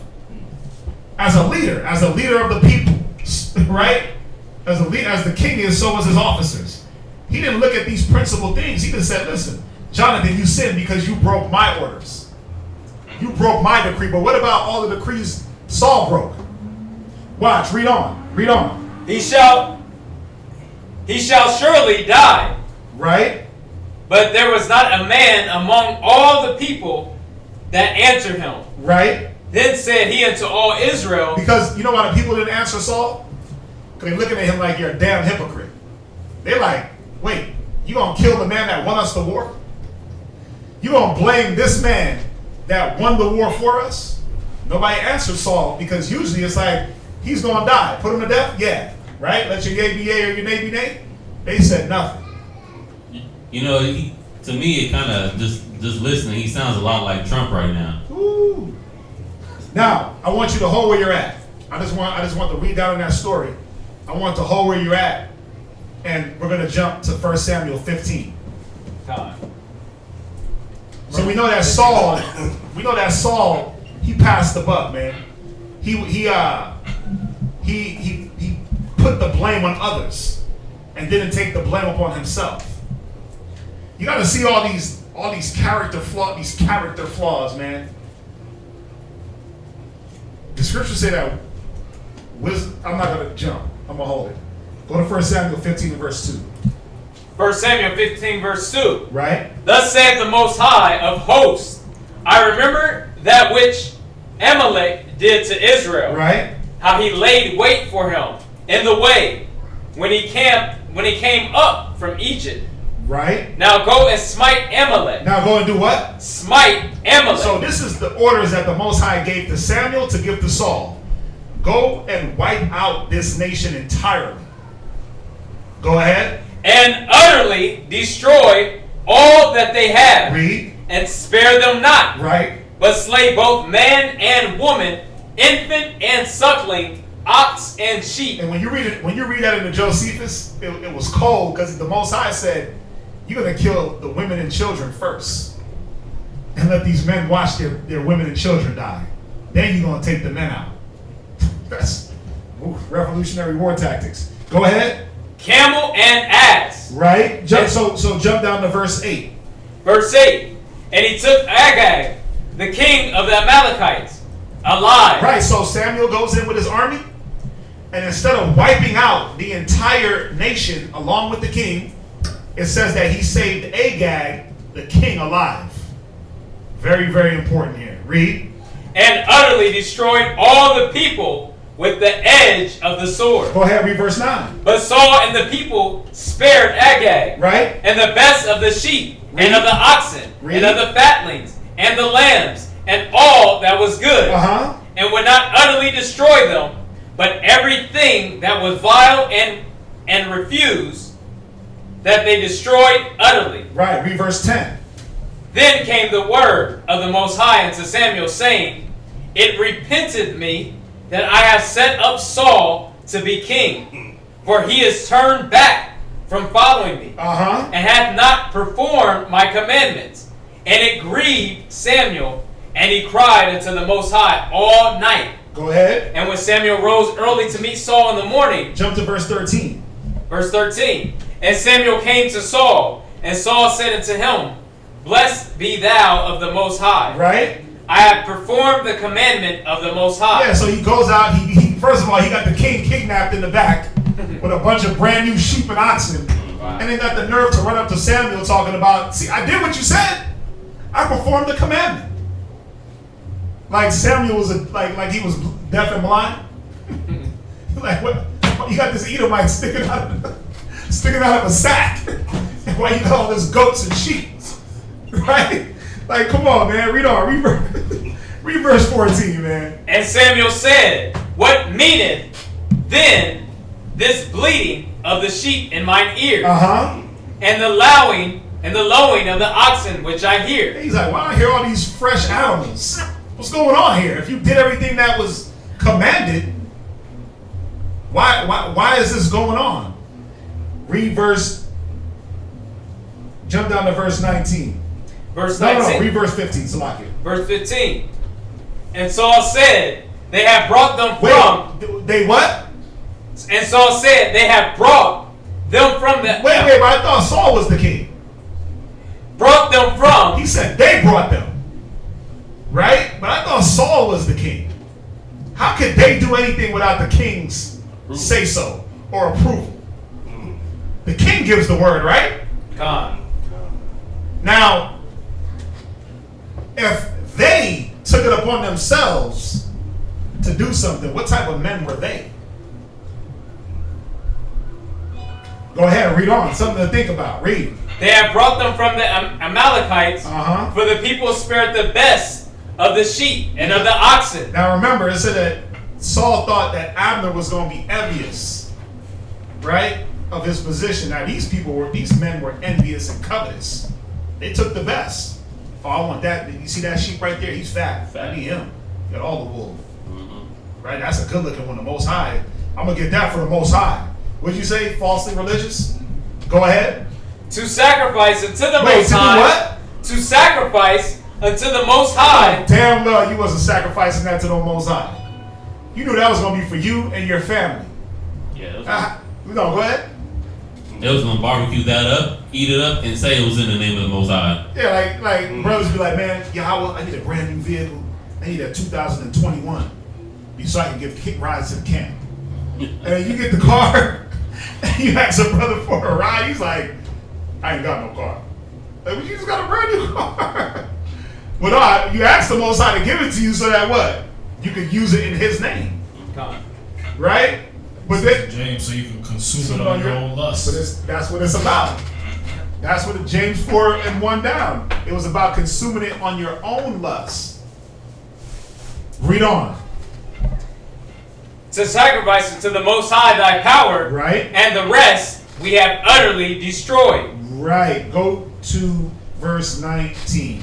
Verse 19. Wherefore then didst thou not obey the voice of the Most High, right? But didst fly upon the spoil, and didst evil in the sight of the Most High. And Saul said unto Samuel, Yea, I have obeyed the voice of the Most High. So this dude was delusional. He was a liar. He blatantly lied to Samuel's face. Like, yeah, I did do it. I did do it. See, look, I killed everybody. But Samuel's already asking him questions like, why do I hear sheep? Why do I see the Amalekite king in the back just standing here? But in Samuel's mind, or in Saul's mind was, well, I did do it, but I did it the way I wanted to do it. Right? I did things the way I seen fit at the time, not being obedient to what the Most High wanted. You were going to say something? And it told you that the people saw the goodly things and they kept those alive, right? Yep. So that means there wasn't a thorough job being done. Now, do y'all know who the Amalekites are? They are the... Do y'all know who they are today? Middle Eastern. Close. Very close. Russian. No. Kinda. The Amalekites are the people living in Israel right now. Yep, the fake Jews. Yeah, those people that stole our identity, that's a branch of Edomites. That's the Amalekites, man. They're living in our land right now because of Saul. That's why the Most High said for him to go in and destroy them utterly, because they will be a snare unto us. Right, so what happened was you got Saul not being thorough, keeping the king alive. Yeah. What do you think the soldiers did when they saw a nice looking Amalekite woman? Have y'all seen these little Israeli chicks? The chick from the Wonder Woman, the girl that played Wonder Woman. Yeah. Y'all seen them, man. You know what they look like. Yeah. What do you think happened when one of these soldiers or a few of these soldiers saw one of them? Oh, it was on. When they saw a goodly Amalekite woman. Oh, she getting tucked away in the crib. Yep. She's a handmaiden. Right. Or you're dealing with a lot of Benjamites who, after the book of Judges, it turned into Sodomites. What do you think when they saw a goodly Amalekite man? Oh, it's a rap. Why you gotta bring that out all the time? You always gotta hit Benjamin with the. He always gotta hit Benjamin with that story. You always gotta bring that. God. Y'all gotta think about this, man. How did they replenish themselves? Because there wasn't a thorough job done on the order. Yep. So these men, these goodly men and these goodly women was kept alive somehow to have a whole damn nation that took our land. Yep. See? So you're the king, you spare one. Your soldiers spare 2 or 3, 4 or 5, or I'm gonna keep these as servants. Right? I'm gonna bring about 100 of these for servants. Watch my cows. Right? You're not doing a thorough job as king. Well, what do you think the people are doing? They're magnifying your folly. See that? Then you're not diligent to know the state of your flock, so you're not checking them for doing it. And you move in haste anyway. Right. Yeah, you're just moving around hastily. Right. So we bought our own punishment right here. We bought our problems. We mad at, that's why I laugh at Israel, man, because you watch some of these brothers get on the street corner and they wanna beat down an Amalekite, man. They wanna beat down these Jewish guys. Like, you should have done that back in the day, bro. Yeah, when you was running with Saul? Yeah. Instead of looking at their sheep and their women. Right. Instead of keeping them alive, you should have kept that same energy, bro. Yep. That's real. It's real. But you said it though. If you don't know history though, it'll repeat. Yeah. It'll repeat itself, and that's always been Israel's problem. Right. Go ahead and read on. Verse 21. But the people took of the spoil sheep and oxen. Right. The chief of the things which should have been utterly destroyed. Right, because we thought that these things were chiefly, but the Most High was like, man, listen, all this is an abomination. I don't want any of it. None of it is good enough to sacrifice for me. And why would we even think that it was? It tells you in Josephus, how could we think, the Most High was so mad to think that what he wanted and counted as abomination, we thought good enough to sacrifice to him. Well, let's think about it like this. What branch of family is Amalek? Where does Amalek come from? We just said it. Yes, Esau. Esau. Okay. What did Job, all the way back in the day, say about Esau? He wouldn't let his dog lay with him. Why? Why in Job 30 did Job say, they that are younger than I have me in derision, whose fathers I wouldn't have set with the dogs of my flock? Why did he say that? You don't remember? We just went over it, Major. You don't remember? They're filthy. It said he was vile. What do they do today? Do y'all watch the news? Yeah, they sleep with dogs. Ice cream. Let their dog lick the ice cream. Yeah, they trying to legalize marriage between a human and an animal in these different countries, man. These different Edomite countries. They doing it here. Yeah, you can marry a dolphin now. Obama signed it into law when he was in office that if you're in wartime, you can have sex with an animal over there. Mm-hmm. This is why the Most High didn't want their damn animals, man. They was probably full of human semen. Ain't that the big joke with Scottish people and Irish people? They out there having sex with their sheep and everything. I didn't hear those jokes. those are the big ones with them, man. That's big with them. They got a whole thing in I forgot if it was Norway or what, where a man could pay to go have sex with pigs. Oh yeah, there was I seen that where they travel Europe. Yeah. Esau be traveling through Europe, not just one country, but they'll travel through Europe. Wow. But listen, when you watch TV shows like when you like those Henry VIII, those old Byzantine Empire and Renaissance, that's what they were doing. I was watching one called Legion, and the dude literally had a pig just tied up in his chamber, and he was just in there just having sex with the pig. He just let it stay there, and that's what he had sex with. He was the king. Like, you got any woman and you picked a pig, a potbelly, one of them big boys. But you could get any woman you wanted. Come on, man. Yeah. Dogs, donkeys, and mini horses. And then we're dealing with the worst of the heathen. That's who's inhabiting our land. The worst of the heathen, the lowest. You're dealing with the the Amalekites, the Jewish people, right? Look at what they do over there now. They got 3 gay clubs at least. As of 2012, they had 3 gay clubs in Jerusalem, in the holy city. Yep, in Tel Aviv, yep. They do pride parades every year. You think they ain't over there having sex with animals and stuff? They got some thing where it's some tradition where they gotta take a chicken and swing it over their head as a blessing while they saying these prayers. They over there praying to a damn wall, man. The Most High said, "Don't make no graven image to bow down or serve them." They praying to a wall. Y'all gotta see what's the demented mentality of Esau, man, and why the Most High said, "You know what? Get rid of them utterly. Don't leave nothing alive. There is nothing good about them." And Saul went messed up and left people alive. The king, the women, they're animals. Yeah. Read on. Con, verse 21.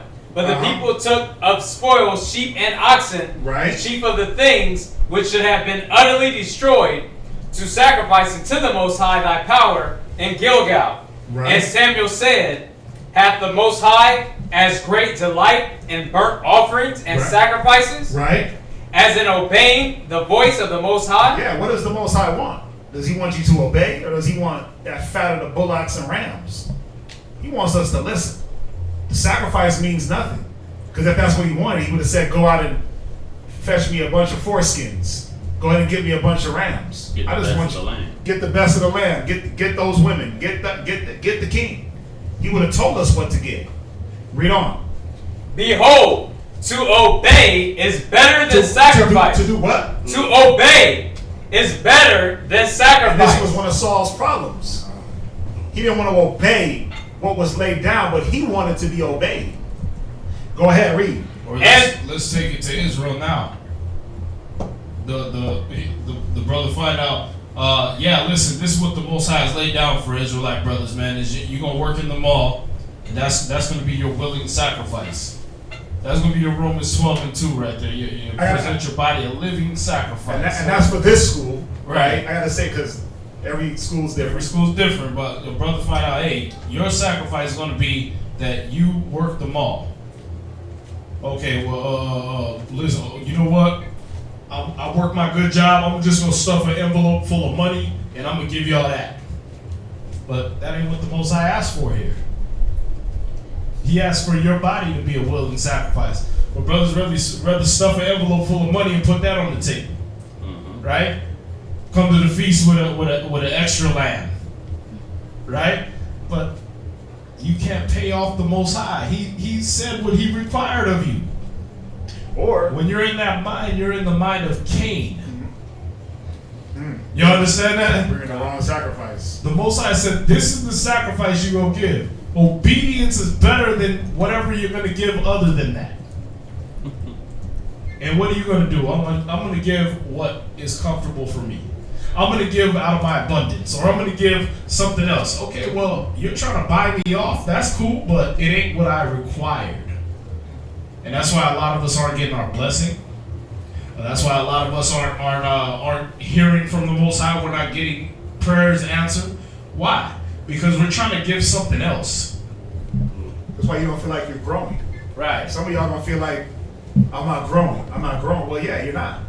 Why? Because you can't. You can't grow if you, first of all, another requirement is change and giving up oneself. A lot of brothers are not in the mind that I want to give myself up wholly. Right. I'll give up a part of me, but I won't. It's like when you go to the military, what do? They strip you butt naked, they shave you butt naked, they change who you are from the jump. Break you all the way down. They break you all, and they make you look like everyone else. From the way you eat, to what you eat, to the way you look, to the way you think, to the way you move. But it's like, brothers and sisters, when it comes to the Most High, it's like, well, I'm going to choose what I change and when. Right? And it's like, well, now you see why you don't increase. But you know where it started from, really? Mm-hmm. It's the way that Saul was chosen. See? No, don't go there. Don't go there. No, hold that. So hold that thought. That's the. Because you were saying it earlier, man. But it's the way it was the way he was chosen. What was he chosen off of? He was chosen off of the way he looked. Yeah, his looks and his stature. What did that leave him to think? Like, you try to analyze yourself and you already know, like, damn, I ain't got no king qualities. But I'm good looking as hell. I'm stupid as hell. I don't know what to do. But damn, I'm fine, son. Look. Ooh, look. What do you start thinking? He pucker his lips in his selfies. You start thinking that there's something about me that I deserve this position. Yep. You start thinking there's something about me that I deserve this position. The Most High needed me. And that's why you start seeing him go off his own understanding and go off of what he felt like. Because I clearly wasn't chosen off of having king ability or king qualities. So I must have been chosen off of glorious me. My looks and my tallness. Yeah. And so now I rule out the Most High. I rule out Samuel. I rule out knowledge and wisdom. I get to go off of me because that's why I'm here. I'm in this position because of me. Yeah, you gotta watch how insidious Satan works in your brain, man. Because this is what happened to Saul, man. Y'all thinking like, oh, Saul's just an idiot, Saul's stupid. No. what other choice, what other option did Saul have but to think that he was chosen because of that, because of how he is? That's it. He didn't fill out a resume. He didn't have to apply. He didn't even have to fight nobody. It was just, hey, get up. You're gonna rule Israel. Well, damn, it must be because I'm so tall and handsome and just a badass. Release things on top shelf. Yeah. You know what I mean? When I do this, nobody can high five me. I can fight niggas by putting my hand on their head. Nah, man. See, this is what creeps into our brain. It's, you know, as you walk through the doors and you start getting a little knowledge and you start realizing, okay, I can do breakdowns and stuff like this, and or I can retain some of this knowledge I'm reading. You get a few brain cells rubbing together in your head. You start thinking that, oh, I was chosen by the Most High because of me. No, you were chosen to be broken down and to be obedient and to conform to what the Most High wants. You were chosen to stop being an individual and be part of a body. But what did you think? You think, well, he just wants me and my body. No, he wants you as part of a body. Y'all see that? Again, you gotta read when we're going over Saul. I know you want to fall asleep because this is boring, whatever. The thing you gotta understand is these are your mistakes. These are your Saul. We're Saul. As the leader of the people is, so are his officers. As the ruler of the city is, so are all those that live there. You know what you got to do? You got to boil it down like this. The way you are is the way your wife and your kids are going to be. The brothers don't understand like that whole big general leadership. So break it down to the house. Yeah. It's like as a husband is, so is a wife. As a husband is, so is a wife, and so is the kids. So you got to look at it that way. Just on that small little microcosm. Sometimes it's easier to digest that way. And you got to look at yourself and say, well, do I want my wife to have my traits? Do I have goodly traits? Or is it about we're a power couple? Are we to be the J and Bay? Because you got to even look at, as I'm analyzing Jonathan, right? Jonathan, he ate the honey, and then the people told him, like, hey, your dad said we ain't supposed to eat nothing. Well, why y'all didn't tell me at the first? Right. But did Jonathan check them? No, because that what was in his father was in him too. That's why what did he say? Well, look how enlightened I got off this honeycomb. My father's tripping. He got the same spirit in him that Saul had. Like, look what the carnal aspect of this was. Obedience ain't better than sacrifice. We should have been ate. It traveled down into his son. Why do you think the Most High put them both to death, man? Yeah, at the end, yeah. But there was something in Jonathan that was a little bit. He was righteous. He was a little bit more righteous than Saul. Right. And he was in a right mind. And we're gonna get there. I'm gonna end up. He was righteous, but when you look at that particular instance, he didn't jump. He didn't get down on his knees and get in sackcloth and ashes and beg for repentance, beg for forgiveness. Right. He was like, man, my dad's tripping. If we would have ate, we would have took over all the Philistines. He started going against the order. He found out what the order was and was like, nah, that ain't right. Well, it ain't. You're not the king. Y'all see that? God. If you overlook these things, man, it's gonna creep in you. That's what happened with Jonathan. He crept it. What he saw that was flawed in his father. Because when you read about Jonathan, he knew his dad was flawed, man. Yeah. But he didn't take those flaws to heart that they would have crept in him. Y'all see this? You gotta watch that as you're going over this story. It ain't creeping in you. Because from there, your children look at you and they say, oh, okay, that's how you do it. Like he's telling you. Your wife looks at you, oh, okay, we can be hypocrites. So we can do all that Khan Shalom, Yahweh Shem Yahushai crap in the school. But when we get home, it's what's on Netflix. Y'all see that? When we get home, he ain't living up to that. He trying to have sex on the Sabbath. He trying to have sex on my period. He just sex crazed. They're gonna see the hypocrite you are, and they're gonna follow that. You understand? Or if they're smart, not. Right. Finish that up. Go ahead, read on. To obey is better than sacrifice, right, and to hearken than the fat of rams. Read verse 23.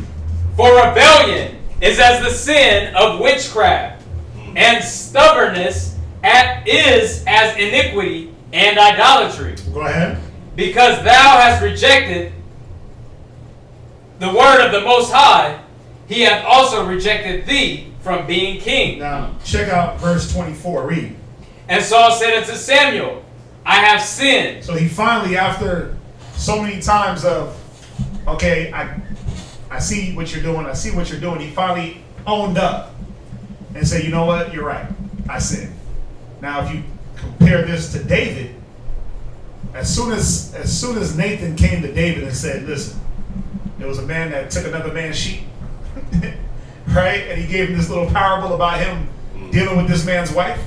David said, yeah, that man's supposed to be put to death. When Nathan said, that's you. You're that man. He said, you know what? You're right. He didn't, nah, that wasn't me. And you know what happened was she was drinking and I was drinking. He didn't come with an excuse. The Most High was looking at these qualities in David, but these are not the things that Saul possessed. He tried to make an excuse. A sinful man will find an excuse for every occasion. Right? So, read on. Verse 24. And Saul said unto Samuel, I have sinned. Right. For I have transgressed the commandment of the Most High. Right. And thy words, because I feared the people. Because I what? Because I feared the people. But how could you fear the men that you're commanding? How could you fear the men that you were commanding, but and Thahom said it, and we'll go into it, but it goes to show what were the type of men that Saul chose to be around him. How did he choose himself? How did he choose his men? Well, he chose his men the way he was chosen. Read on. And obey their voice. Right, now, go back to 1 Samuel 14 and verse 37. 1 Samuel 14:37. So y'all get that. So Saul was a man that liked to pass the blame around and not take credit. And he was rebellious. He was stiff-necked. He was hard-headed, just like Israel, man. Like he said, like a typical Israelite man. Saul was put there to show the people this is how y'all are dealing. So now we're going to jump back into the story of the bees and the honeycomb.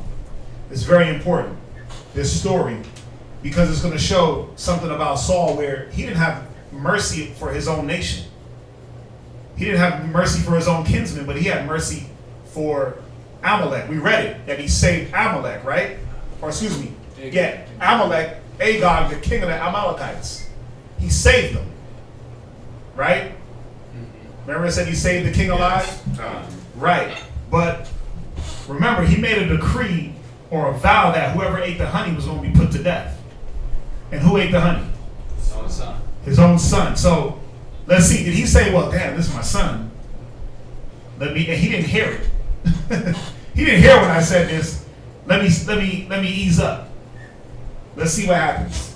1 Samuel, read 14 and 38. And Saul said, draw ye near hither, all the chief of the people, and know and see wherein the sin hath been this day. Right, so he said, get all the chief men to find out. We got to inquire, where was the sin where the Most High did not respond to us to go back down and destroy the Philistines? There has to be some sin here. Let's find out where it's at. Read.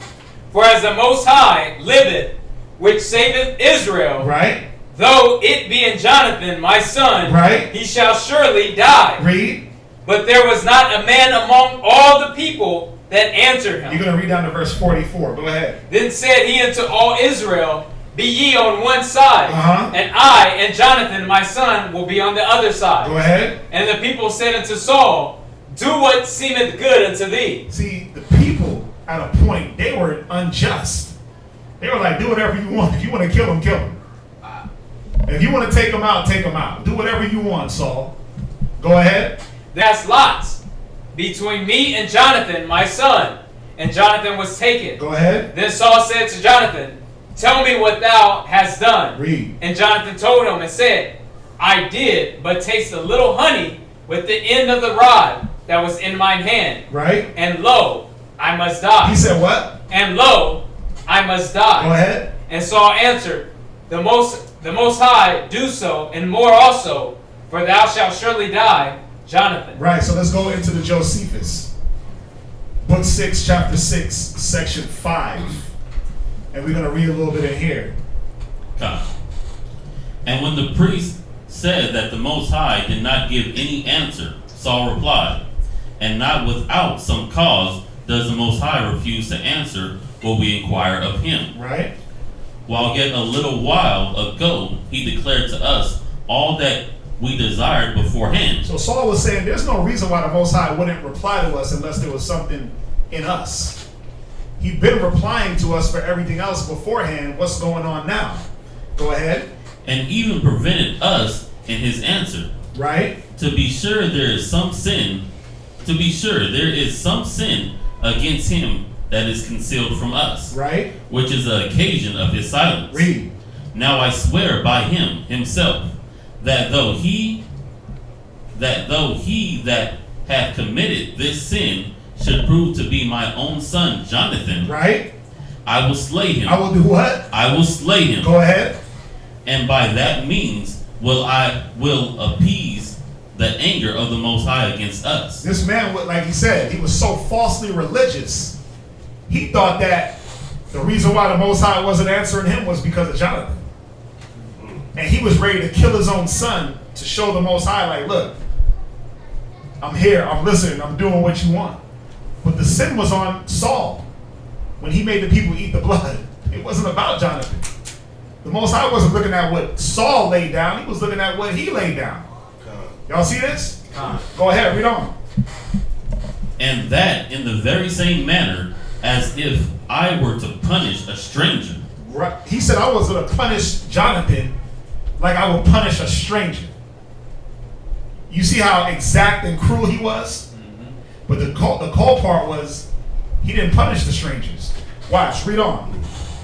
And one not at all related to me. Right. For the same offense. Right. I want you to skip down.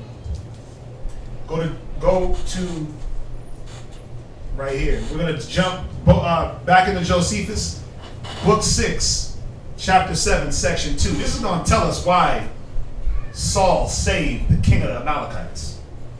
Read it. He also took Agag, the enemy's king, captive. Right.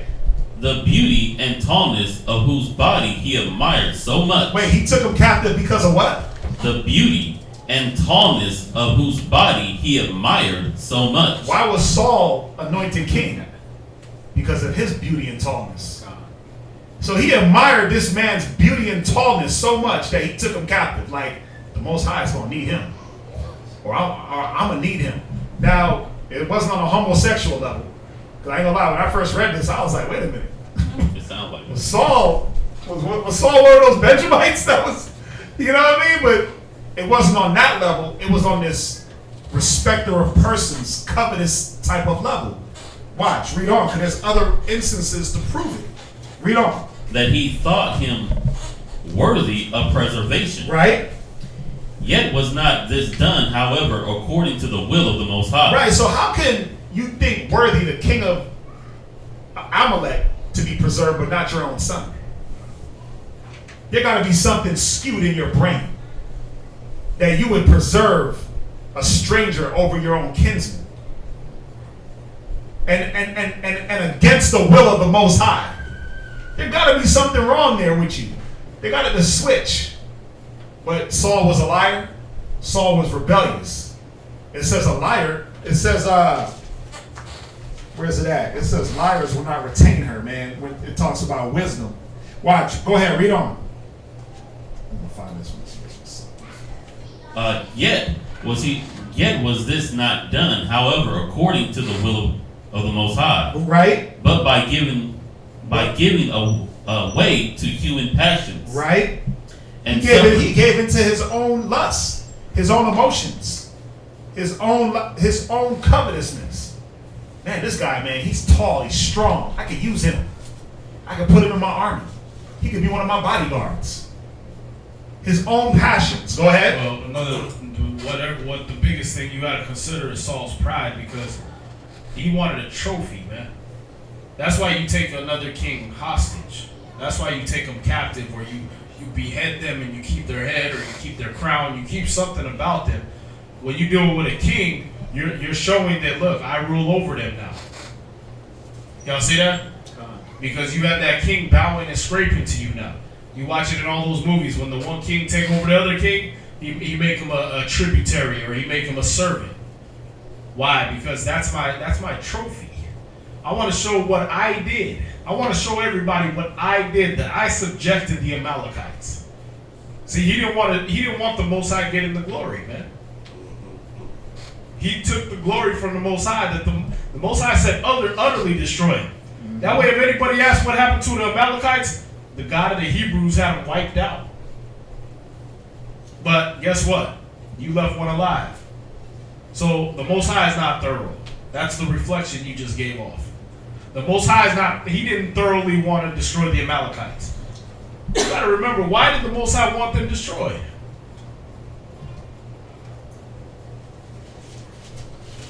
There's other stories, man. They got to read. Y'all remember, he said it in there. He said because they cut Israel off in the way. Right. They tried to chase us down in the way when we were trying to get out of Egypt. They blocked off, Esau blocked off the way to let us through to where we could have just went to, what does the thing say? It's a 6-day walk to go from Israel to Egypt? Yeah. Why did it take us 40 years? It was a 40-day. 40-day walk. No, when you go on Google Maps, it's like 6 days walking. Okay. But why did it take us 40 years? Because the Amalekites cut us off, the Ammonites, the Moabites, everybody cut us off so we couldn't just walk straight through. They all told us we couldn't even set foot in their land. Yeah, Esau came out ready to fight. Yeah. They came out with swords. Everybody else was like, nah, just don't pass through. Yeah. They came out with an army. And so the Most High is like, I want revenge on them. And then, I want revenge on them for that. Now he's ready to kill his own son. For his own decree. Right. For going against his decree.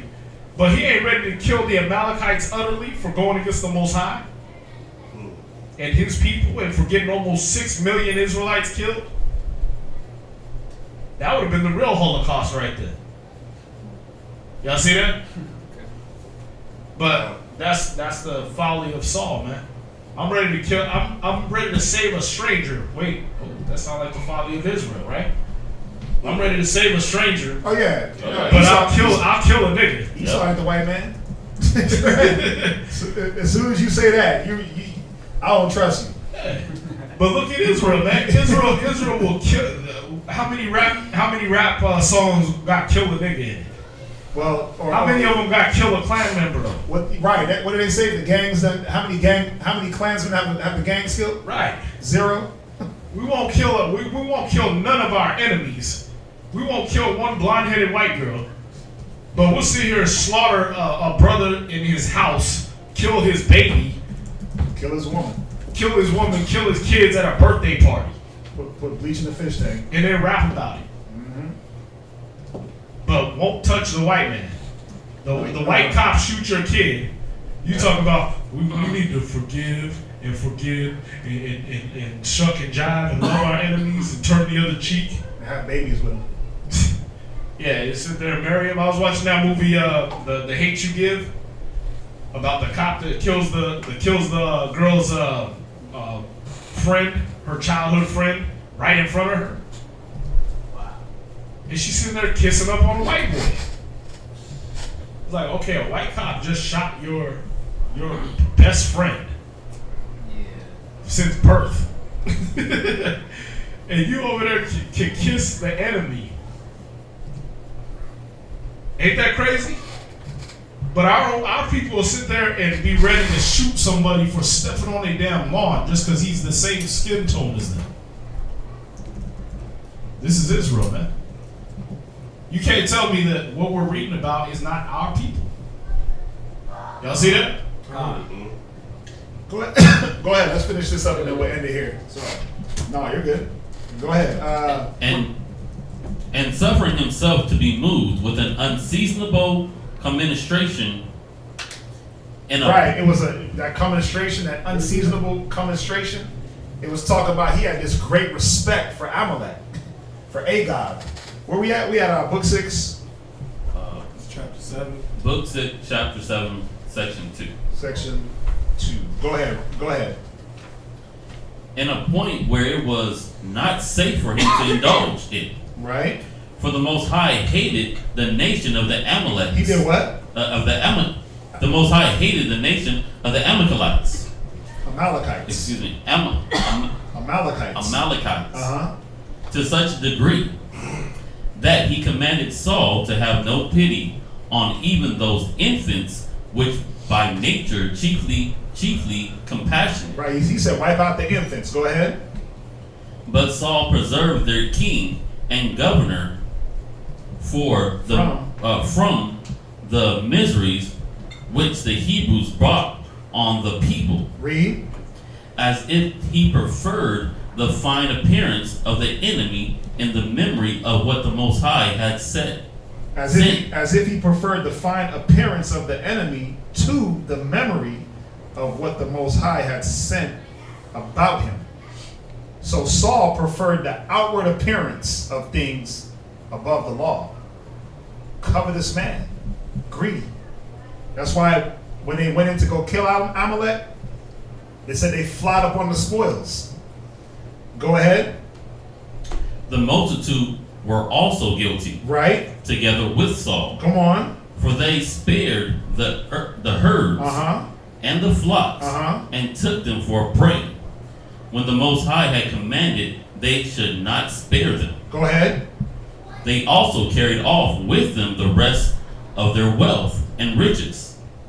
But if there were anything that was not worthy of regard, that they should destroy. That they destroy.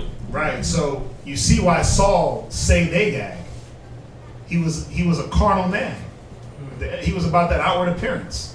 He wasn't about obedience of and following the Most High. Y'all see that? So again, when you look at Saul, when you look at Saul and you read, remember Saul was a reflection of the nation. He reflected Israel. But we got to also read and put it in context and say, well, am I a reflection of Saul? I'm gonna finish it up. I'm gonna continue it. I got a lot more. Because that's what we do. We look in the scriptures and we're reading these certain stories, or you're hearing these certain stories, and you're like, like Christ accused the Pharisees of doing. Y'all look at these stories and you say, if I was there, I wouldn't have done that. Oh yeah, or the wilderness. I would remember. We read Adam and Eve. If I was there, I'd have told that snake to get lost, right? Or if I was there, I wouldn't have done that to Christ. I wouldn't have voted him on the cross. Yeah, you would have. Yeah, you would. How do you know? Because you do it every day. Because every day you make that decision to sin. That's what you're doing. The scriptures say you're crucifying Christ afresh. Huh? So what am I doing when I decide that I'm not gonna give myself today. I'm gonna go ahead and just try to send in some money to the brothers and they'll be okay. They don't need me to pass out flyers today. They don't need me at EO. What am I doing? I'm doing exactly what Cain did. I'm doing exactly what Ananias and Sapphira did. Right? What am I doing when I sit there and say, you know what? I know the brother said that we all had to be at this meeting tonight, but I want to kick it with my girl tonight. I'll make it up to the brothers. I'll say I'm sorry. You know what? Asking forgiveness is better than asking permission. What am I doing? I'm doing exactly what Saul did, man. And I gotta say something on that too. What's that? We understand that everybody is not at the level of faith and sacrifice that some brothers are. So this is not in any way. I gotta say it because. Yeah, we're not saying you're sinning if you don't want to go work EO or whatever. Yeah, we're not saying that. It's not mandatory. The things that he's talking about or bringing out, they're not mandatory to be with this camp. And we always talk about brothers giving themselves and sacrificing, and we understand that everybody's level of faith and sacrifice. Yeah. There's levels, and if you want to increase, you just ask the Most High, He'll do it. So It's the example of whatever the Most High. It's just an example of whatever the Most High might ask of you. Right? You might come in and he's like, listen, I need your time. I need you to be here in class instead of being at home with your baby mom. Hey, listen, I need you over here instead of being over there. I want you here Friday night instead of in the club. Simple things. And what do we do every time we say, you know what, I want to hit the club tonight though? It's the same thing Saul said. It's the same thing Esau said. I want that bowl of red pottage, man. I want that red stuff. That's in all of us, man. Check it. Any questions? I'll finish it up another day. Any questions so far on what we went over? Nah. Could I borrow this? Okay. Yes, sir. Any questions in class? What is it? On the class? This is Joseph's. Oh. They're cheap. They're like $12, I think. Yeah. Yeah, they're like $12 on Amazon. Mine was 7. You got a choice on Amazon as well? Yeah, that blue. Yeah, you want that blue one. Yeah, somebody gave me this. Yeah. Any questions online? No? It's all good. As y'all know, we'll be back Friday, just not online. Kazakia and the VA, the VA camp, they're going to be online. So whatever questions y'all got on Friday, you can ask on Friday, and then you can come back with whatever questions you have for us on Saturday. What's up? Oh, did Lockrock tell you about that? The stuff that they're saying on the radio that if people are making videos and like anything controversial, like they're trying to shut that YouTube? down. Yeah, YouTube. Yeah, they've been hitting us with that. We're humble priests. We're humble servants. I mean, I can't wait. I need YouTube to get shut down so people can show up to class. Take it back to the old school. I'm tired of YouTube. Oh, damn, internet need to be shut down. Yeah, so that way everybody can start getting together and noticing each other, man. Yeah, I welcome it. It serves its purpose. Bring it out. The truth is getting out there. It's getting to the four corners. It's gonna shut down, and then what? You're gonna have to show up or rely on the database that you have. Now, if you got a little bit of oil in your lamp, you have to get replenished. So I'm with it. That's for the class. I hope we can finish. Yeah, we're gonna finish it. I got a lot more. I'm gonna go into Saul. I got a lot more. Trust me. I got pages. Yeah, a lot of reading. It's all good. If there's nothing else in class, nothing else online, we'll end it here. Let's salute them online. Let's say shalom. Shalom. We'll see y'all back here on Saturday. Shalom. Everyone else, let's rise and face the east.